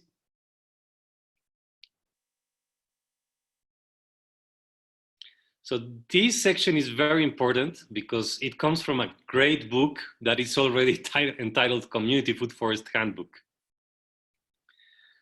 So how do this apply to the concept of community food forest? Next, please. So you can see in each slide, if you want to keep going, Suzanne or Benjamin, through all of this, to not stop on each. Like there's a clear implementation of each principle that address the structural system as it is to help us transition to the free food world, to the worldwide community food forest network. Also, there's a video that we put together as a collage in Basecamp that we can clearly see that this is already happening. So moving on to answering other fundamental questions, we have put the why and the what behind us, or maybe the who. A viable global civilization that is pluralistic, cosmopolitan, tolerant on difference, and yet convergent on the same answers. This is very relevant because we, in each of the groups of Vegan World 2026, have answers. So if we are able to answer them together collectively and share them, this can move forward very, very nicely, very beautifully. And please, next slide. The why, okay. We believe that this is the best solution for ensuring to have a human and planetary flourishing. But there's another why on the next slide, please. We are facing the challenge of our lifetime as a species. So this is also something that will bring trees and much better nutrition food to thrive, free food. Next slide. Why trees? This is kind of like a backup to say trees are the best bet, because considering the climate-related disasters and the droughts, livestock and agriculture as we know it won't stand a chance. But on the next slide, we will see that there are so many other threats. So rewilding sounds very nice, but it can be very, very slow. The earth will heal itself with or without us. But since we're here, we need to work with nature. That's one of the fundamentals of permaculture. So only community food forests, working together with nature, will get to see the future that we are just starting to envision together. Next slide, please. Okay, the best thing we can do right now is turn off our computers, get on our cars, and meet in a point between all of you and us, and start planting trees and form a community. But since we're not going to do that, let's plan a little bit better. Next slide, please.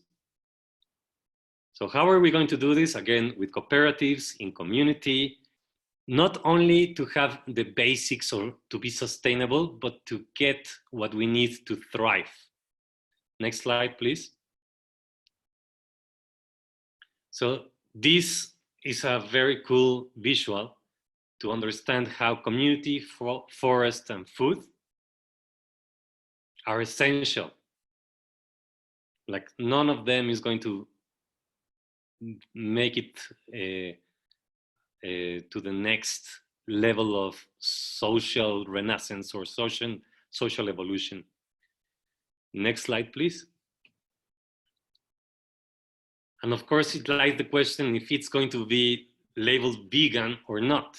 Like, do we have enough vegan people interested in such a thing? We, in our experience, see that there's a big need to reach out and to have common ground with people that are already doing this, which are not necessarily doing vegan organic agriculture or not vegan lifestyle. Next, please. We need to see food differently in other dimensions and not only as commodities. Food can be art. Food is already culture. Next slide, please. Here is a very good reference of all the dimensions for food. And the green space is how we are very restricted to look at food right now. Next slide, please. Even the first woman to get the Nobel Prize for Economy knows this and has made a research about it. It's not a very vegan research because it was for cows in Switzerland, but the principles are there, no? Like we can use them. Next slide, please. Here's the story of Elinor Ostrom. We can jump that and read it on our own later. Okay, we need to map nutritional needs from purely plant-rich sources in different climatic and cultural contexts. Next, please. Why? Because right now it's so depressing to see the global nutrition targets. They're not even for sustainability. They're just like to minimize or reduce the bad. So we need to set our own targets, the targets to thrive as a planet, not only as humans. Next slide, please. So this is the question. Next slide. Again, mapping tools. Like we're doing this already with our vegan permaculture teacher, because I will share the story later, but it's very important to focus on not just planting trees, but really plant it. Really plan it. And the only way, again, to do this is as a community, as a collective, as a cooperative, and as a worldwide network. Next, please. So these are a bunch of ideas to make lists, to figure out what we like, what are our preferences, what is already growing in our areas, but also to open our horizons, remembering the first or second slide, about 400,000 plants available in the planet. We need to rediscover them. Yeah, and to adequate them to wherever the location, to wherever the age group or the life stage. Next, please. This is again part of the same. And the bottom is, we wonder if it is possible to be completely autonomous, because most of the permaculture projects are like that, like a family owned, or just to look for sustainability for the people within that project. And we as a vegan collective, we can't just like jump ahead and just like look for the private interest anymore. We wonder if interdependence of reliance is more realistic. Next, please. Okay, prototype example community food forest for various climatic, like we need to prototype on paper, on models. Jamin from the Vegan Collective Intelligence mentioned this, and it really like trapped me, like to hear him saying, okay, we need like a sim city game, but with all the Google geomapping and all the meteorological analyzed and put that all together to create this. Next slide, please. So we already have cultures that talk about this, like how to thrive. If you're familiar with the blue zones, next slide, please. We can see that even though they're not fully vegan or into the 7 core shifts, we can have this as a basis of what a community of like a thriving community of food forest look like. Next, please. So the project vision is a big planetary community, again, to thrive based on vegan permaculture principles. Next, please. Where? It needs to be everywhere, wherever there's a spot to plant a food forest in community. So next slide, please. Where is the land? Where is there no land? Like land is everywhere. It's just the management of the land. This is a USA land use, and the next slide will show you the UK land use.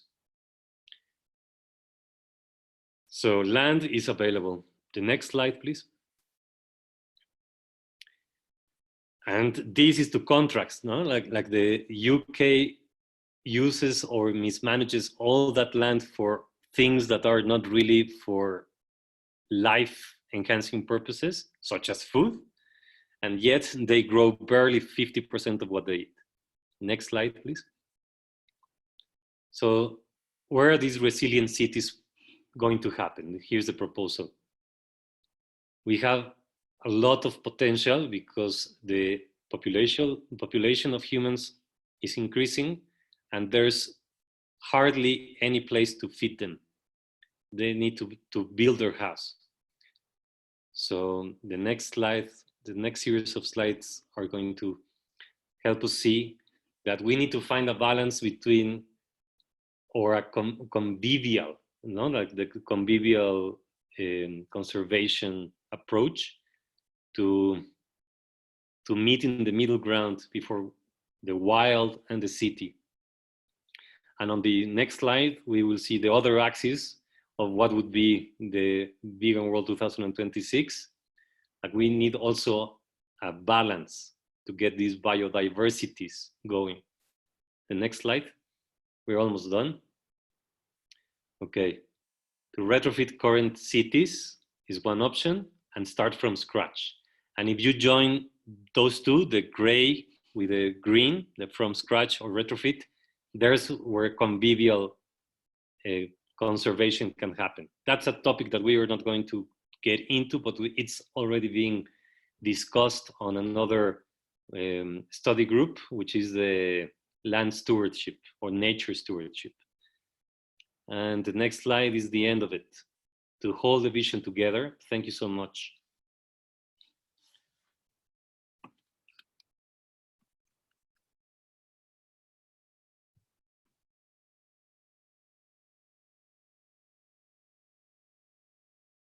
Thank you guys for listening. I'm trying to figure out how to look at you. Okay, there.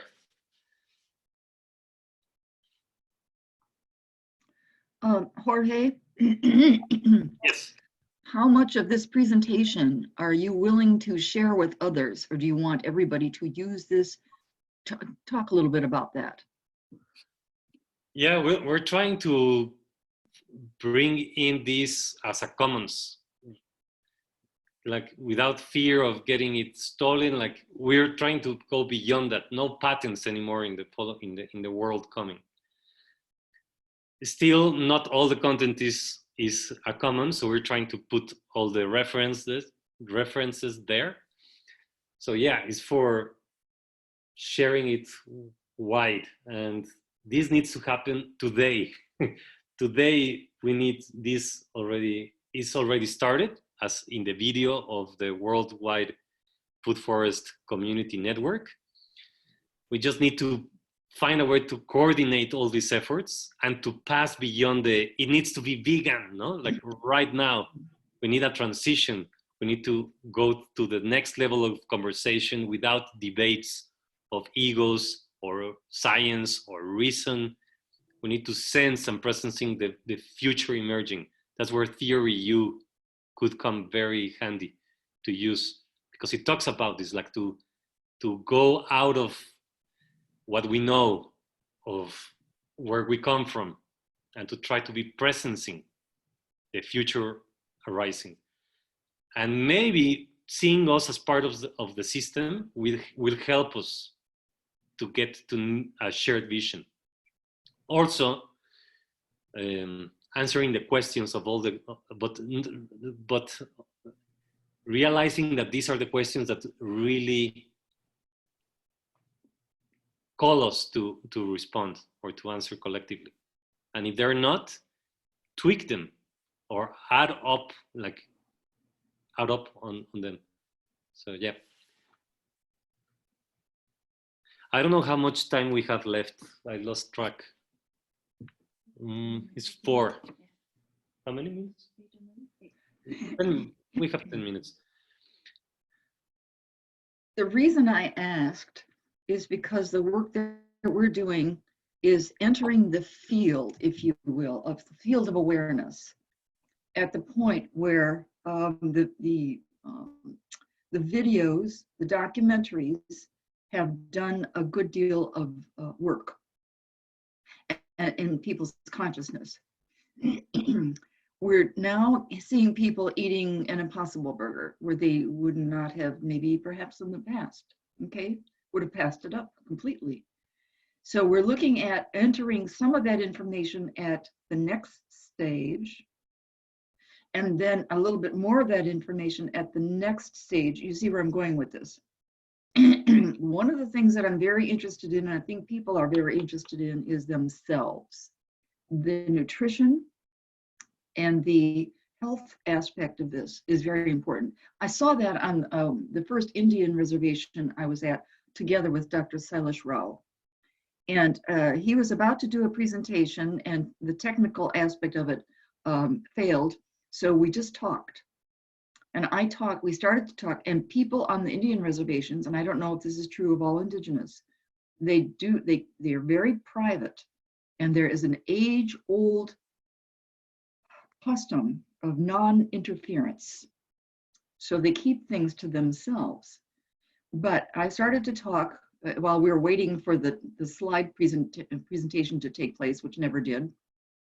I started to talk about the change in my health as a vegan, and that I gave you my background, my father and my uncle and so on, and what happened.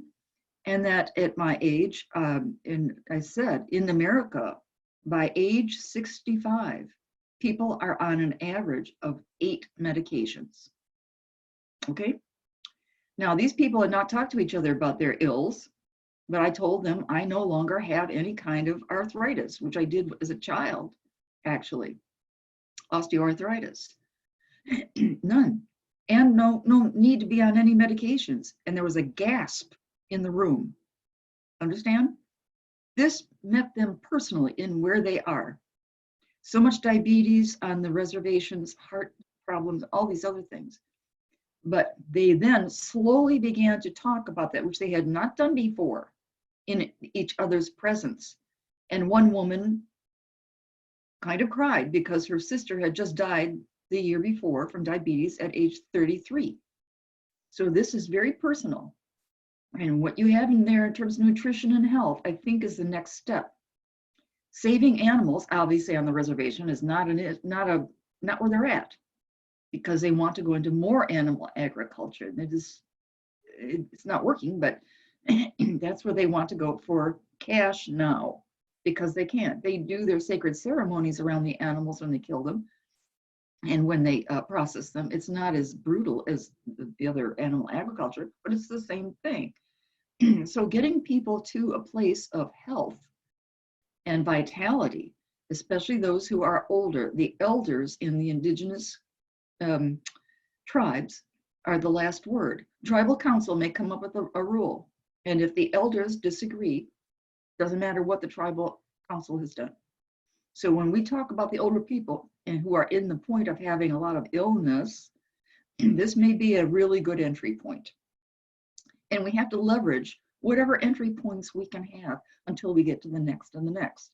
When they see the land being restored, that's going to mean a great deal to the indigenous, and the indigenous are coming up as leaders now. And their purpose, you ask anyone who's indigenous, that their purpose is to protect Mother Earth collectively and individually. It doesn't happen with animal agriculture, but what can I say? They're at a point of being mixed up on some of their feelings about these things. But the health is something that every person has. And when they see children who are getting diabetes, children who are committing suicide in much higher rates, triple the rate of the national averages, they want to have to do something. They're ready. You have to get people at the ready point to be motivated to do what you have listed there, which is the ideal. So let's look health at and nutrition. I agree with you, Carol. It's super big entry to start the conversation. Also flavor, like flavor, like yes. the taste we're missing by eating this. The first author mentioned in the presentation, the one that says there's 400,000, he says that we're eating the plants with the dullest sex life. So if we can go and broaden our perception of what plants are, it would be great. And the vehicle to do that, we're sure that it's flavor and taste. I agree wholeheartedly. That's why I want to go after the chefs, the 4-star chefs and the chef schools. They function that way. I didn't understand about that until I took a workshop last year on making smoothies. I thought, I'll sit in on this. I've been making smoothies. And they talked about the 4 flavors of the tongue and all of the smell factor and all that other stuff. I don't pay attention to that. I pay attention to nutrition. And so if it doesn't taste, I'll eat it anyway. Other people won't. So they had a point, but that's what chefs learn the moment they step into chef school, was how to please people with taste, texture, temperature, visuals, all that other stuff when they're putting this stuff together. And that's also been true of the chefs for the fast food restaurants. They're not stupid. They want to do something that appeals to most people, and they stick to one thing or just a few things. And once every other year, they'll introduce one new product, okay? But so you're absolutely right on the taste, but the nutrition and the other aspects of it will follow, because there's now a new consciousness about the earth itself. So if we look at your presentation, I would love to go back through that and say, start here, next stage, do this, or maybe we can do these 2 things in tandem, and then start the next one and so on. So it has, excuse me, a logical sequence. That makes sense. And maybe we can change it, but I'm thinking of starting there. There's so much information there. And you've done a really great job. I love some of the terms that either you've coined or other people have coined like the Earth Human Animal, Humanimal, I guess it was, and other things that will stick with people because they also like short terms that are repeated a lot. Aha, so you got quite a number in there that we can pick out. I like that a lot. And that's what you start, flash that out, and people will remember it, and repeatedly, and they'll remember it. So good work, very, very good work. Yeah, I wanted to mention, like, even a lot of the chefs, even though they're not farmers or agriculture specialists, they start to make the connection that good nutrition is good flavor, and where's nutrition coming from, or where's good nutrition coming from healthy soils. So there's one guy, you probably know him, Dan Barber, who is a chef. He's by no means vegan. He even creates his own, like, I think, flavor line for beef or for meat. But he made the connection, and he hired a soil specialist to develop a tool, which is still a big one. It's like a photon gun that measures nutritional content, nutrition, or like different elements, and not like there's other measurement devices available, which are more handheld devices, but they measure more or less the macromolecules like sugars. So they give you a sense of how sweet your food is, but that could also mean how little water there is in there. So a drier tomato or drier apple has higher content than higher sugars than a fresher, more juicier apple. So that's not really a good measure, but this new device that they developed is really excellent because they can really read, okay, this one has more calcium, this one has more whatever, magnesium, no? So they can see what the soil is, like how good the soil is, and then that translates into the food. And that translates again into flavor. And that is so amazing, like that they made this connection. And this is something traceable now and that catches on even in the like non-vegan world and in the famous chef world. And can you post information about that device? I would love to know that. This is something the universities can latch onto. It is developed in a university by this soil scientist. Her name is Jill. I always forget her last name, but I can post the only information that is yet available because they're still developing it. It still looks like a bigger lab machine rather than something you can take out into the field. Okay, as a self-declared moderator or whatever, this would be like the last break and to regroup for the collective closing session. And a question, do you want to make it a 10-minute break or a shorter break, no break? Whatever, I'm open. Short break. Short break, 5 minutes? Yep. Okay. Okay, see you in 5 minutes. Now I have minute 12 of the hour, so let's meet at minute 18. How precise. Is the recording was off? Now it's on. Okay, cool. Okay, we put a lot out there, and like I feel my brain overload, like because of everything that we have learned from each other. I don't know how you're feeling. The idea of this closing collective session is to try to continue conversations of what everybody presented, add on to them, try to figure out how to connect that to answering the questions that are posted. That was a great job, right? It gave us the starting point for meeting in this study group. We can go through them, maybe not on this session, or maybe yes, whatever you like, or the next session. But the idea is to start collectively answering all these questions, or tweaking them, or adding on to them, and to finally come to a consent of this is the final list of questions that really address our study group reason to be. And from there, establish how to answer them and for what purpose, if we have the clarity of this 7 course shift transition from now to 2026. That's how I have the scenario of how things would move forward. But of course, I want to listen to what you have planned in your head, like to start to pouring things into the notes of Suzanne.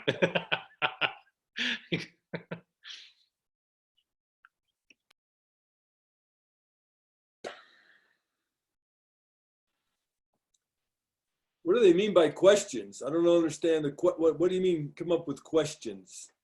Ray, you are, I guess, the best person to talk about the questions. Do you want to? Well, for the Vegan World 2026 base camp, all the categories kind of formed organically out of a Vegan World 2026 conference, at which people gathered in Arizona to brainstorm different solutions, try to think of what are the obstacles to a vegan world by 2026, divide them into categories, and also into shift solutions and new model solutions. The new model is visioning that that new system that will, the utopian idea, the full implementation of all of our great ideas.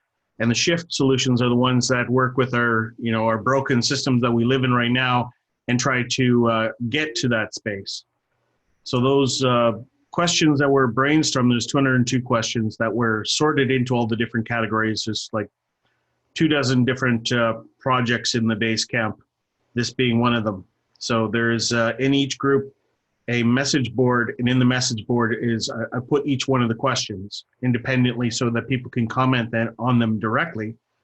And they're designed to be just a starting point for people to get the conversations started. They're by no means what we're chained to. A lot of them are, kind of off the cuff kind of questions. We've already gone into a lot more depth into some of the answers. So those are there in the base camp, so we can check them out and comment on them and see how these things apply to it.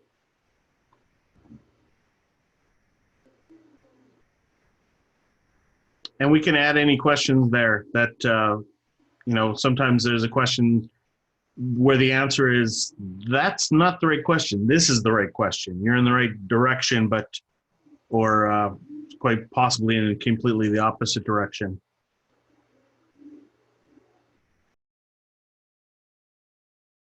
So an example of an ecological question, ecological new model question, is how much veganic agriculture can and should the earth support? So it's a huge question, but this is kind of the place where we would start,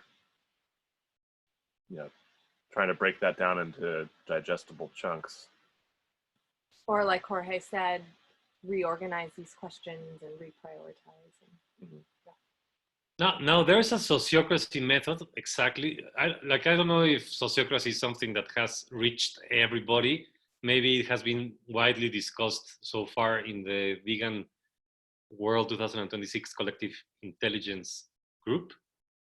But it would be a way to coordinate in a system way to have collaborative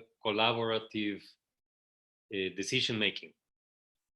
So one of the first actions is to put all these questions together and then see if you're reflected into the questions. Like, does this represent me? Does this represent the 7 core shifts? Like, do we need to toss some out or tweak them and add some more and then prioritize them and then synthesize them? So maybe there's repeating questions. So there's a process to do this. But I guess the best way would be to find a way to have access to all these questions, because they're posted in the message board, but it's not very easy to see them as a whole. Like, you can go into each one and comment in one, but maybe what we first need is to see them in perspective, no? Like the whole list, and to say, okay, like, are we using the right terms? Are we addressing the 7 core shifts in these questions? Maybe there's something that I am eager to add, no? Another question. And this has been spontaneously happening in all the study groups. But sociocracy would give us like a structure to do this process in all the study groups.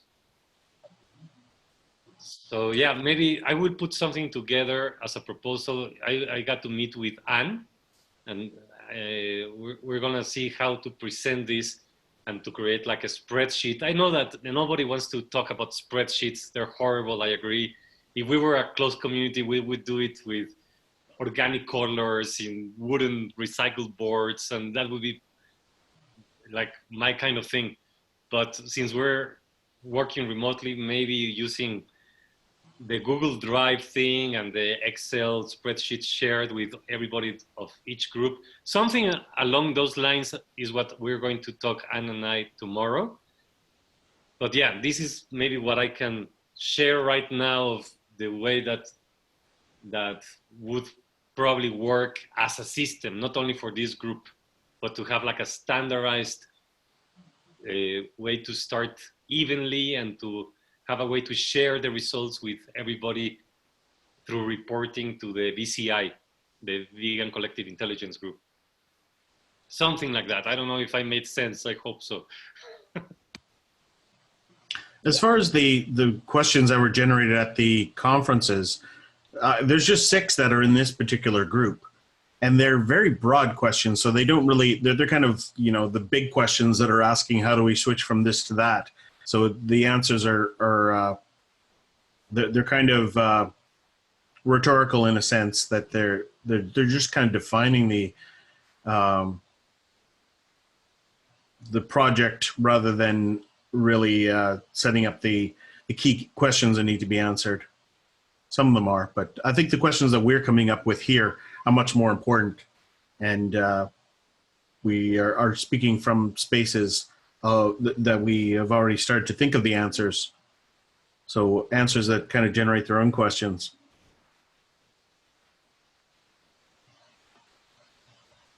I like spreadsheets, so I'm interested in seeing all that together. Or helping with it. Yeah. By the way, I have a spreadsheet to share with the group. It's on a simpler scale. It's more like a how-to. It was developed by an engineer who works for BP, okay, in Louisiana. He's Vietnamese American, bright young man. And I got him through Taproot Plus. Are you all familiar with Taproot Plus? Okay, it comes out of the Taproot Foundation, which is sponsored by Citibank. And the foundation wants to create the pro bono world. So they're taking young professionals and hooking them up with nonprofits. They have a bank of 60,000 who are willing, and they do that for their resumes because they job hop, you know, in this era of way they never did in the past. And so it's very important to have that on their resume showing that they go the extra mile. And this young man was chosen, and he's very humble, and he created this actually for the hydroponics. And so he took all the towers that we had and the number of plants that they could put in them and which kinds of plants would grow, the seeding season, the growing season, and the harvesting season for each one of the different vegetables that could grow in these towers, color-coded. And then he put all his research, where he got this information, in the upper left-hand corner as links. Very clever. And so I said, well, you know, we're going in this new direction. Can I use this and adapt it for a food forest? We could have 1 sheet or 7 sheets of these for each one of the levels of plants that go into a food forest. And he said, absolutely. So I can share that right away. And but it would need to be adapted, and that's all right. You're good at spreadsheets. We can have you do that if you're willing. Okay. So I just wanted to mention that.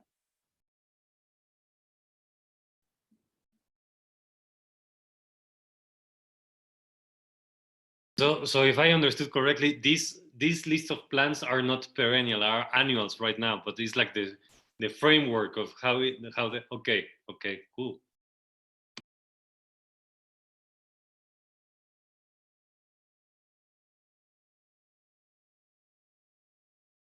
Yeah, maybe a first good start is to take a look at the questions, and no matter if they're broad or they're not as good as the ones arising, it's like the collective effort of people gathering in Arizona, wherever this was, and sitting down and putting things together. And then we're continuing that work and just tweaking it, adjusting it, adding on top, like building up on it. The thing is, like, once we have the final list, like synthesized, then we know our work. And that helps us to understand who we are as a study group. And that clarity is like, poof, no? Like, it helps you just like to take off.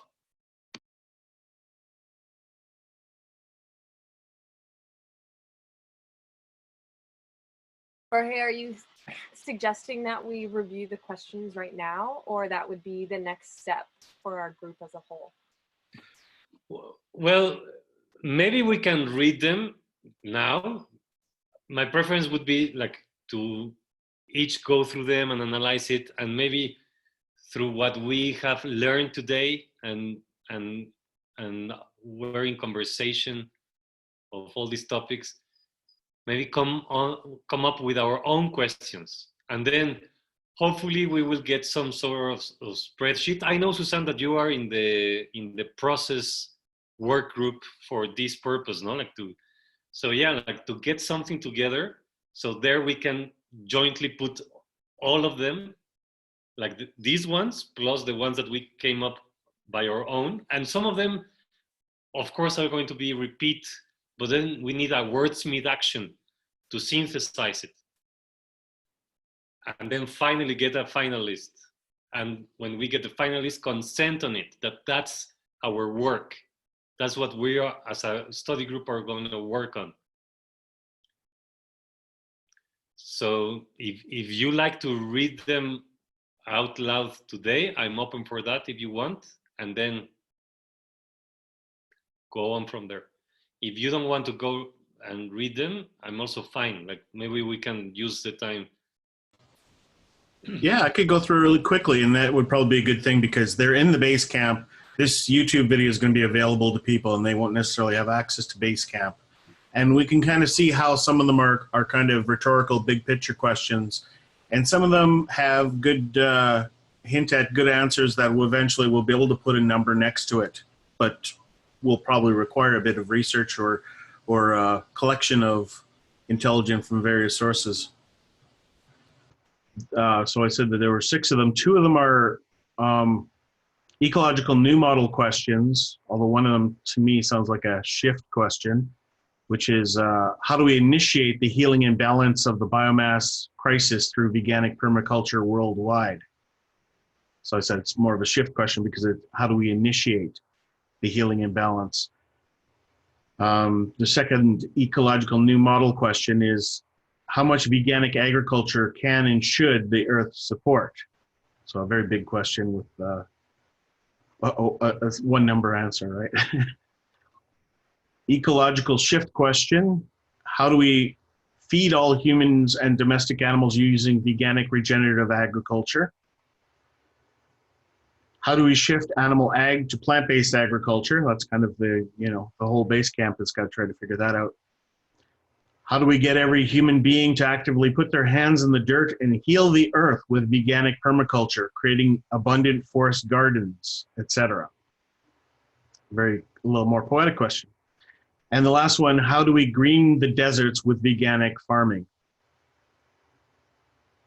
And that's a big topic. It's one that is quite often presented by the agriculture industries to promote the continuation of animal agriculture because they believe that they've got solutions to tweak these systems to make them negative for carbon impacts, they claim. Which reminds me of an earlier comment. Greg said that we have to engage in a lot of these communities, and all of them are good because they're talking about things that are acknowledging the climate crisis. And it's always good to have agriculturists looking at the impacts of animal agriculture, but quite often they're going to be used as an excuse for what Dr. Richard Oppenlander calls relative sustainability. the word sustainability has been, used so fast and loose that there's got to be some distinction of what sustainability really means. It means something that can last forever, not just something that can make money for a really long time, but something that lasts perpetually, that's regenerative, truly regenerative without inputs. So those are the questions anybody if you have a longer form answer with links and so forth, you can comment on any of them on the message board, or if you're watching this on YouTube, you can make comments in the message area below. Is there any comments, anything that jumped out at people right away?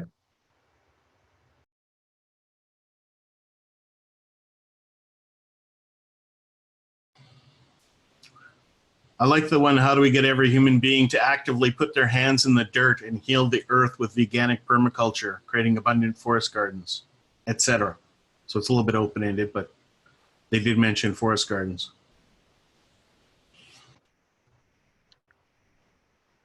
Ray, I think we can address that by saying, what's in it for me? Obviously, the products. For the community gardens, that's been the case, and health and other things. What's in it for me? So we can answer that question as many ways possible. It's cost effective, obviously, and it's something that where they can save money. These are the things that are uppermost on people's minds. And will it taste good? That was something that Jorge had brought up and is very important. So if we answer those questions, what's in it for me? We can convince them. And in fact, they'll be drawn to it because they'll see so many pluses. That comes from the advertising world, and we know that it works. So that's what I would say. Put my hands in the dirt. Oh gosh, well, the health implications and so on and so forth. If you can bring down the cost of one medicine by having veganic food, I'm here. I share a home. You probably saw her on one of the last video with someone who's a holistic healer, and she's on 5 medications for blood pressure. 5. Okay, so we can remove 1 or 2 of those and the co-pays of that, and probably the side effects of that. So you're talking about all these pluses that what's in it for me. I would love to go in that direction and be able to do that. We're going to need to do that for what we're planning to do anyway, which is veganic farming and food forestry. We've got to have these pluses for people in small towns, for people who are transitioning from ranches and dairy farms, and so on and so forth. They're going to want the economics first. Number 1, how can I save money? How can I make money? These are real questions. What we've all touched on here today is very idealistic and should be. We have to start with ideals and then get to the practical. Every single food company, every single advertiser, period, has gone that route, and they want people to know what's in it for me. They tell them that they're going to be more accepted if they use this product, wear this product socially and so forth. If you want this, take this medicine because you're going to have pictures of people smiling and hugging each other and all that, you'll belong, and in society. So they have done all this work. We can lunch off of what they've done to harm us and put it in a completely different context and use their levers to do what we do. That's my 2 cents. Yeah, you mentioned marketing, and that's something that they look into. How do we sell things to millennials? And one of the things that jumps out of me that out of that marketing is that millennials and employing millennials, they want to be effective. And there's one of the things that what's good for me is this growing culture of how can I feel good about myself in this collapsing world? As I start to recognize that the world is collapsing, I want to do good things. So I'm gonna stop using plastic straws. I'm gonna start doing these little things, which a lot of people make fun of, but this is actually somebody who's coming out of a me culture that is actually starting to think about things outside of themselves and feel good about it. And I want to use less plastic, and I've finding plastic all over my house, and I go, well, I'll use a bar of soap for my shampoo once I get rid of all these shampoo bottles. So there's lots of these little progress things that are starting to get some cultural momentum. So speaking to that happy place where people feel like they're doing something good is something that, you know, there's lots of greenwashing going on in marketing. And a lot of them are those little tiny things. We got to try to leverage that and say, yeah, you feel good about the straws. There's something much more. You'll be really thrilled by, you know, quit eating fish because 20% of those plastic islands are nylon fishing nets, just for example. I really like the way you say, like, more than just thinking about me, like what's in it for me, like what's in it for us, because in the end we all benefit. And maybe that is not the forefront marketing strategy right now, but it should become the new norm, no? Like not to only think about myself, but that we codepend on each other.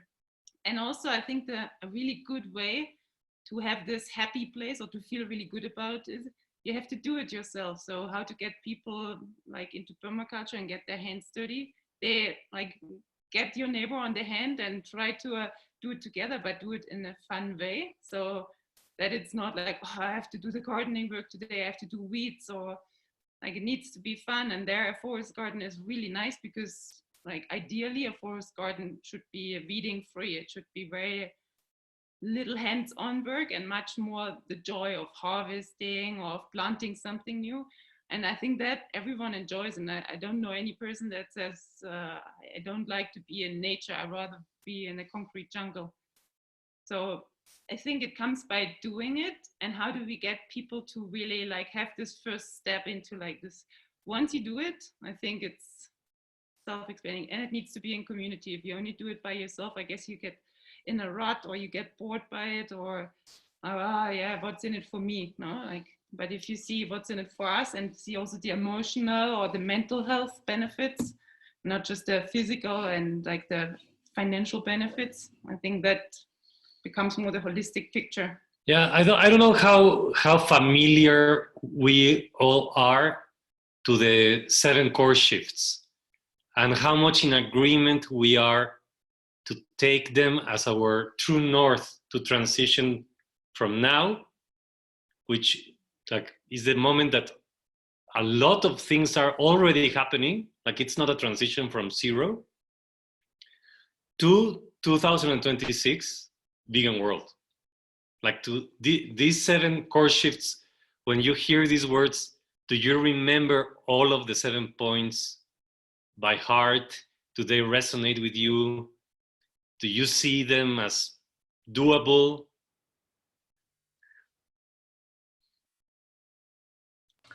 I'm looking for them right now. Can you read them? I forget where they are on the website. Yeah, I was just going to say they definitely resonate with me, but I don't have them memorized yet. They were. Those. Sorry. They were in the presentation, so we can. We still have that up.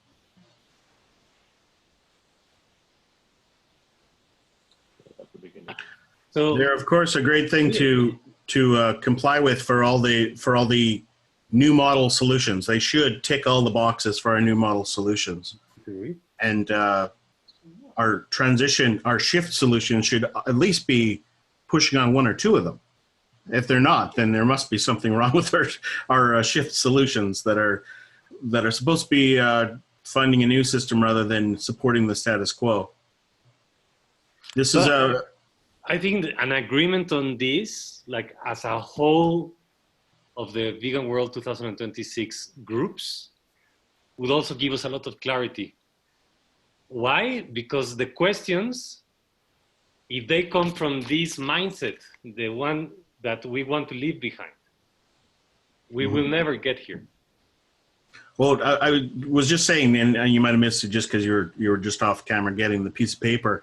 Those all 7 should be ticking the boxes for our new system solutions, but the shift solution should be at least picking on at least 1 or 2 of them, because if it's not, that's a good clue that we're just supporting the status quo and we're not finding our new system. And then we're going to find that there's lots of great solutions that sound really good. Like we got to put it to the test for the half Earth solution, because it probably doesn't tick any of them. It's a mainstream solution that is based on a infinitely growing economy, so it's probably not going to work out. And there's so many anthropocentric solutions that are all about humans. The FAO is a hunger organization with, you know, that sounds like a great solution. And we obviously have to solve hunger in this process. But when you start with human hunger and the tools that are used to solve that hunger, they're going to be throwing animals into that equation. They're going to be sharing all these great ideas that they think that we've developed that are worthwhile in the developed world that are actually causing the problems. And Greg mentioned that the agricultural intellectual brain trust is denying climate change. What does that say? That means that as I've seen in one of the FAO funding organizations, their priorities are: does it solve hunger? Is it sustainable in growth? Does it sustain itself? Not sustainability in the ecological sense, sustain itself. Is it something that we can put into people's hands and they can keep doing it? That's sustainability in their definitions. And then third, is it good for the environment? Why? Well, if that's a third requirement, then it's an anthropocentric 1 and 2. And 3 is where we start paying attention to the environment. So their model should disqualify them from a lot of environmental conversations. So this is an example of how anthropocentrism, this constant, if it's good for a human, then it must be good mentality. We have to find ways around that. And I think that's the greatest thing that veganism has to give to the conversation. Does everybody need to be vegan in order to be an environmentalist? Well, it certainly helps because of that. It's starting to think of something outside of, saving the environment, saving the world from climate change for humans is a very shallow entranceway, and we need something a lot broader than that. And I think vegans provide that. Addressing that, Ray, like this question has been very important. Like, should climate healers or Vegan World 2026 project should be only for vegans? And as I see it here, veganism is half of a bullet point. So this is not only meant for free vegans or non-vegans. This is meant for vegans because we are also part of the exploitation system, even if we don't want to. Like, we're still putting our money in the bank. We're still buying sometimes things that we don't care if it was out of slavery wage, like veganism is not there yet. Like it is one tiny bit. And of course you can have like the heal part saying, yes, I'm in it for the animals, for the health, for the planet, but maybe you're missing all 3 that are very important, right? So it also calls us to go through the transition. It's not like we're already there, no? Like, let's bring the rest of the world with us. I'll ask a question that I think we're going to run into, and that is the term growth. I think you brought it up, Ray. Can somebody give me today's definition of the term growth? We know it from the manufacturing era. There's not a problem. But we're post-manufacturing and we're in repair. What does growth mean?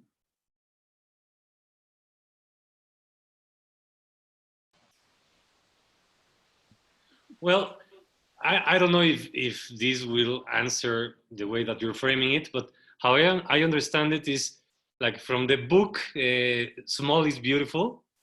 It shows you that you can grow in different ways. It doesn't necessarily have to be only one, no? Like, for example, a baby human, if it keeps growing, the whole world wouldn't be enough to feed a human. So we reach an optimum size, a size that allows us to perform at our best.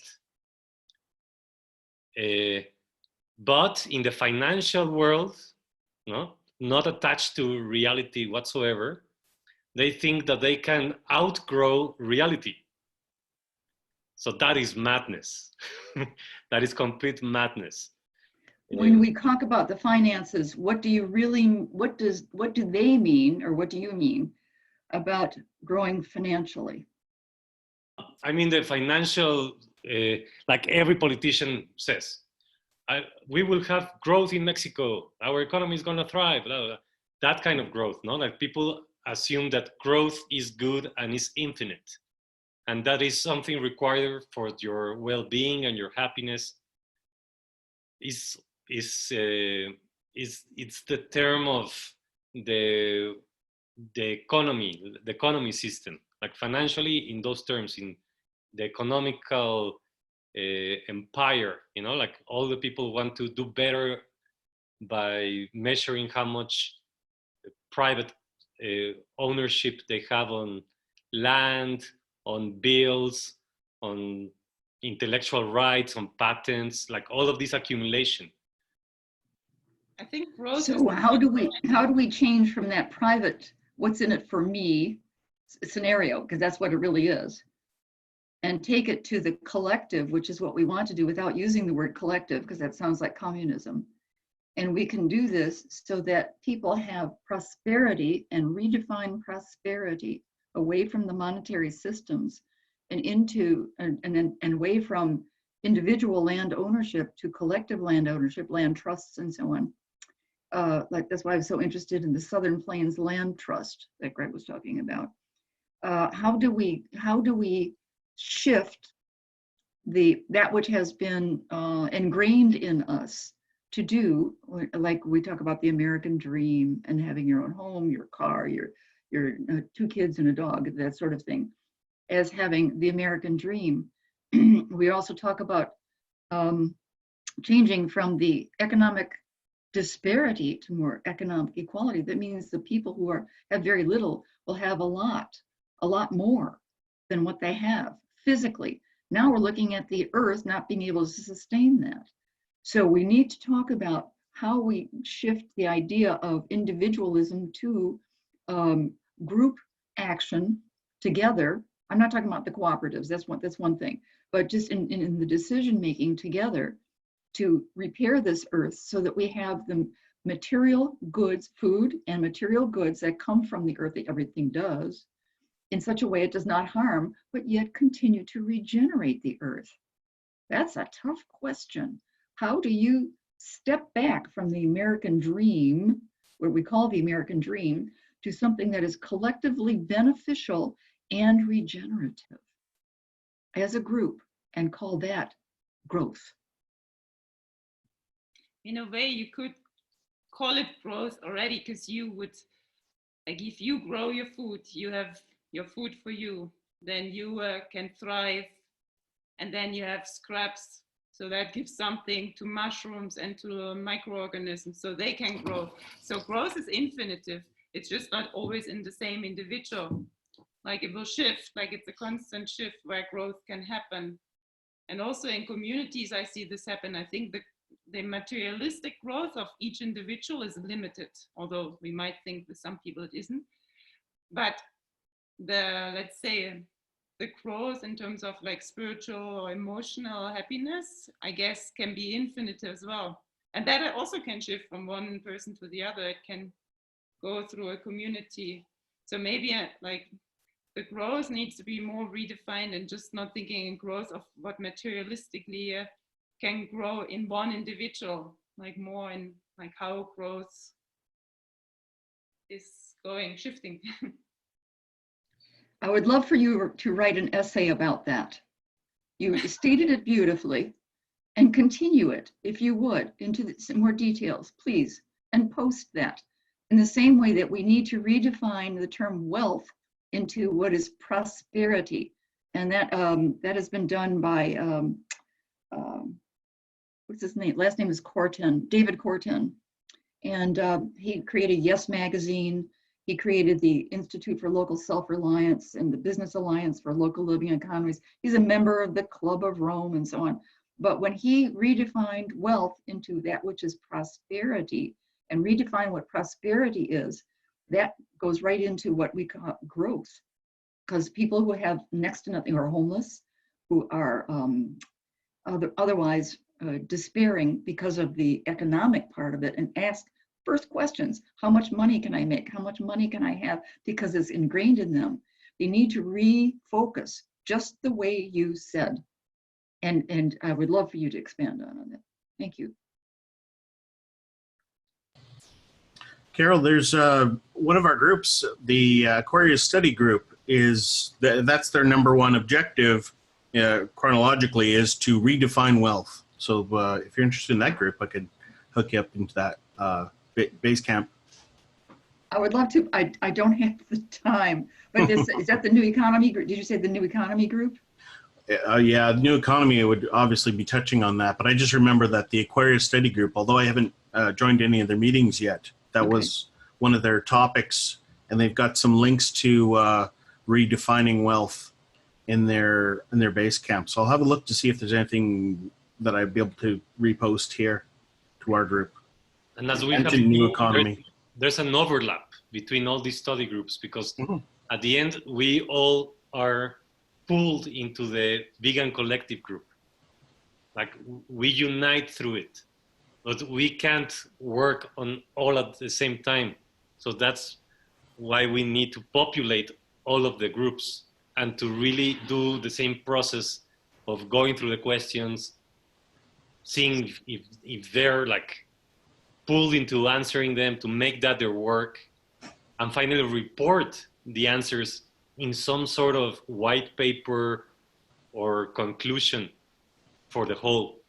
So that's why sociocracy is a good way, because it addresses collective decision making as a system, not only like one group over here and one group over there. I keep advertising sociocracy. I don't know why I feel like I need to have it's a lot of work. We need a lot of people to make sociocracy work. So if there's resistance, this will be a hell. And if there's like, okay, we need to coordinate our efforts, then this will run smoothly. But it's a choice of everyone to join or not. Oh, I think the collective intelligence is going to bring a lot of the ideas together. And it would be tragic if the idea that somebody was struggling in one group to try to accomplish something and one of the other groups had the answer and wasn't sharing it, or didn't know that it needed to be shared. So having that central, our own little CIA, our central intelligence agency that helps to disseminate information rather than collect it and use it against us. Right. So there's a few minutes left. I would be happy to stay, but I know that this has been a marathon, and we need to honor our culture of like agreeing and also be flexible. But there's three more minutes, and I don't know if somebody has a suggestion on how to use them as to bring this into closure.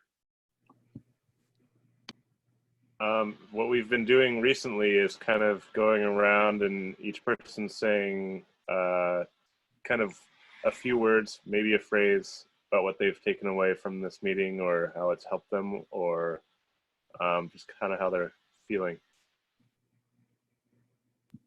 And yeah, I can definitely start. I like that idea. Everybody agrees? Yes? Okay. I'm feeling incredibly grateful and inspired, and looking forward to really diving deep into a lot of the topics that were mentioned here today. And you know, one in particular is the work you're working on, Carol, and then the work you're doing, Greg, and the presentation that you have put together, Jorge, was wonderful. And Sylvie. And Sylvie, yes. And I can see that, you know, it's difficult to get traction or momentum going from nothing. And this has been what I feel like is like the first movement in this group towards our shared goal. And so I'm feeling very grateful and inspired. I'm going to go really quickly while we're off mute. I'm also feeling inspired, was the word coming to my mind, and also grateful for all of the knowledge that was shared today. We are pretty new in this journey, learning about permaculture and food forests, and we're just so grateful for everyone's knowledge. I am. I'll go next. I'm also grateful. It was the first thing I wanted to say for all the information. Jorge, I want to look at your presentation when I have more time to begin to pick and choose the things I want. I was drooling a little bit when I was watching. It was wonderful. And Greg, I do want to connect with you. Your university is one that we wanted to bring into our picture. You're the perfect person, the perfect one. So I want to talk further. And I will send that information to you, Suzanne, on the spreadsheet. And Ray, it's wonderful to have you as the center point. I feel so secure that you are there at the center. Okay, thank you. Thank you very much, Carol. I'm not here for my deep knowledge of permaculture. I couldn't even manage my backyard garden this year or any of the 5 years I've lived in this in my house. But I'm getting inspired to care about these things. I'm getting good at mulch. I'll say that. I'm learning how to compost things. I could spread it around and keeping all the poop out. So that's one of the main reasons why I watched Greg's presentation at CowCon, because as a vegan outreach person, I need to answer the question: we could get rid of all the animals, but do we need their poop? We don't. Thank you.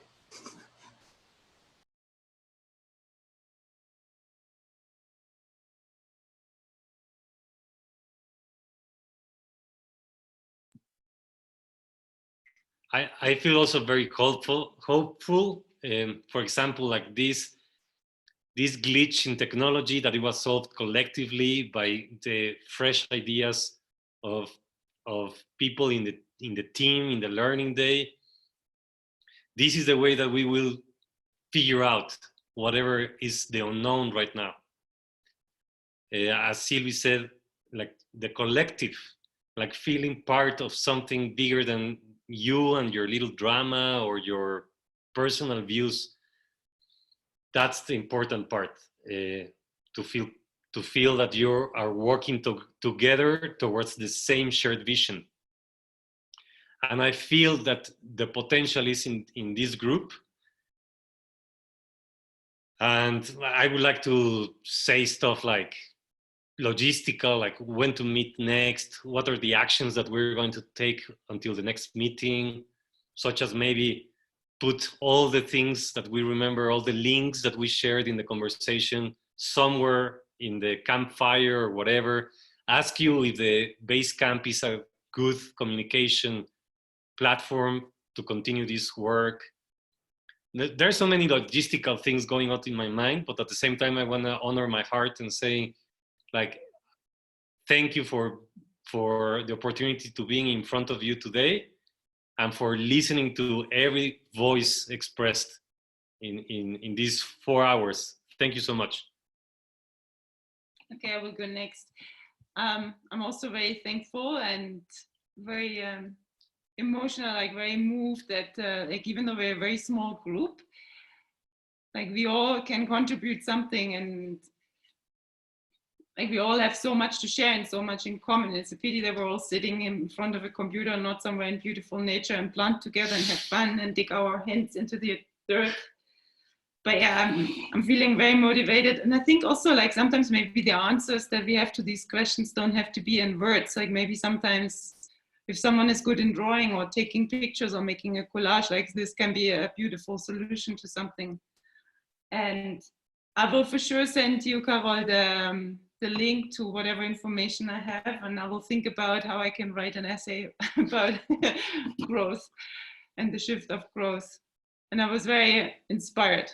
Like, and maybe even that essay will have something else than birds. So let's see. So thank you, everyone.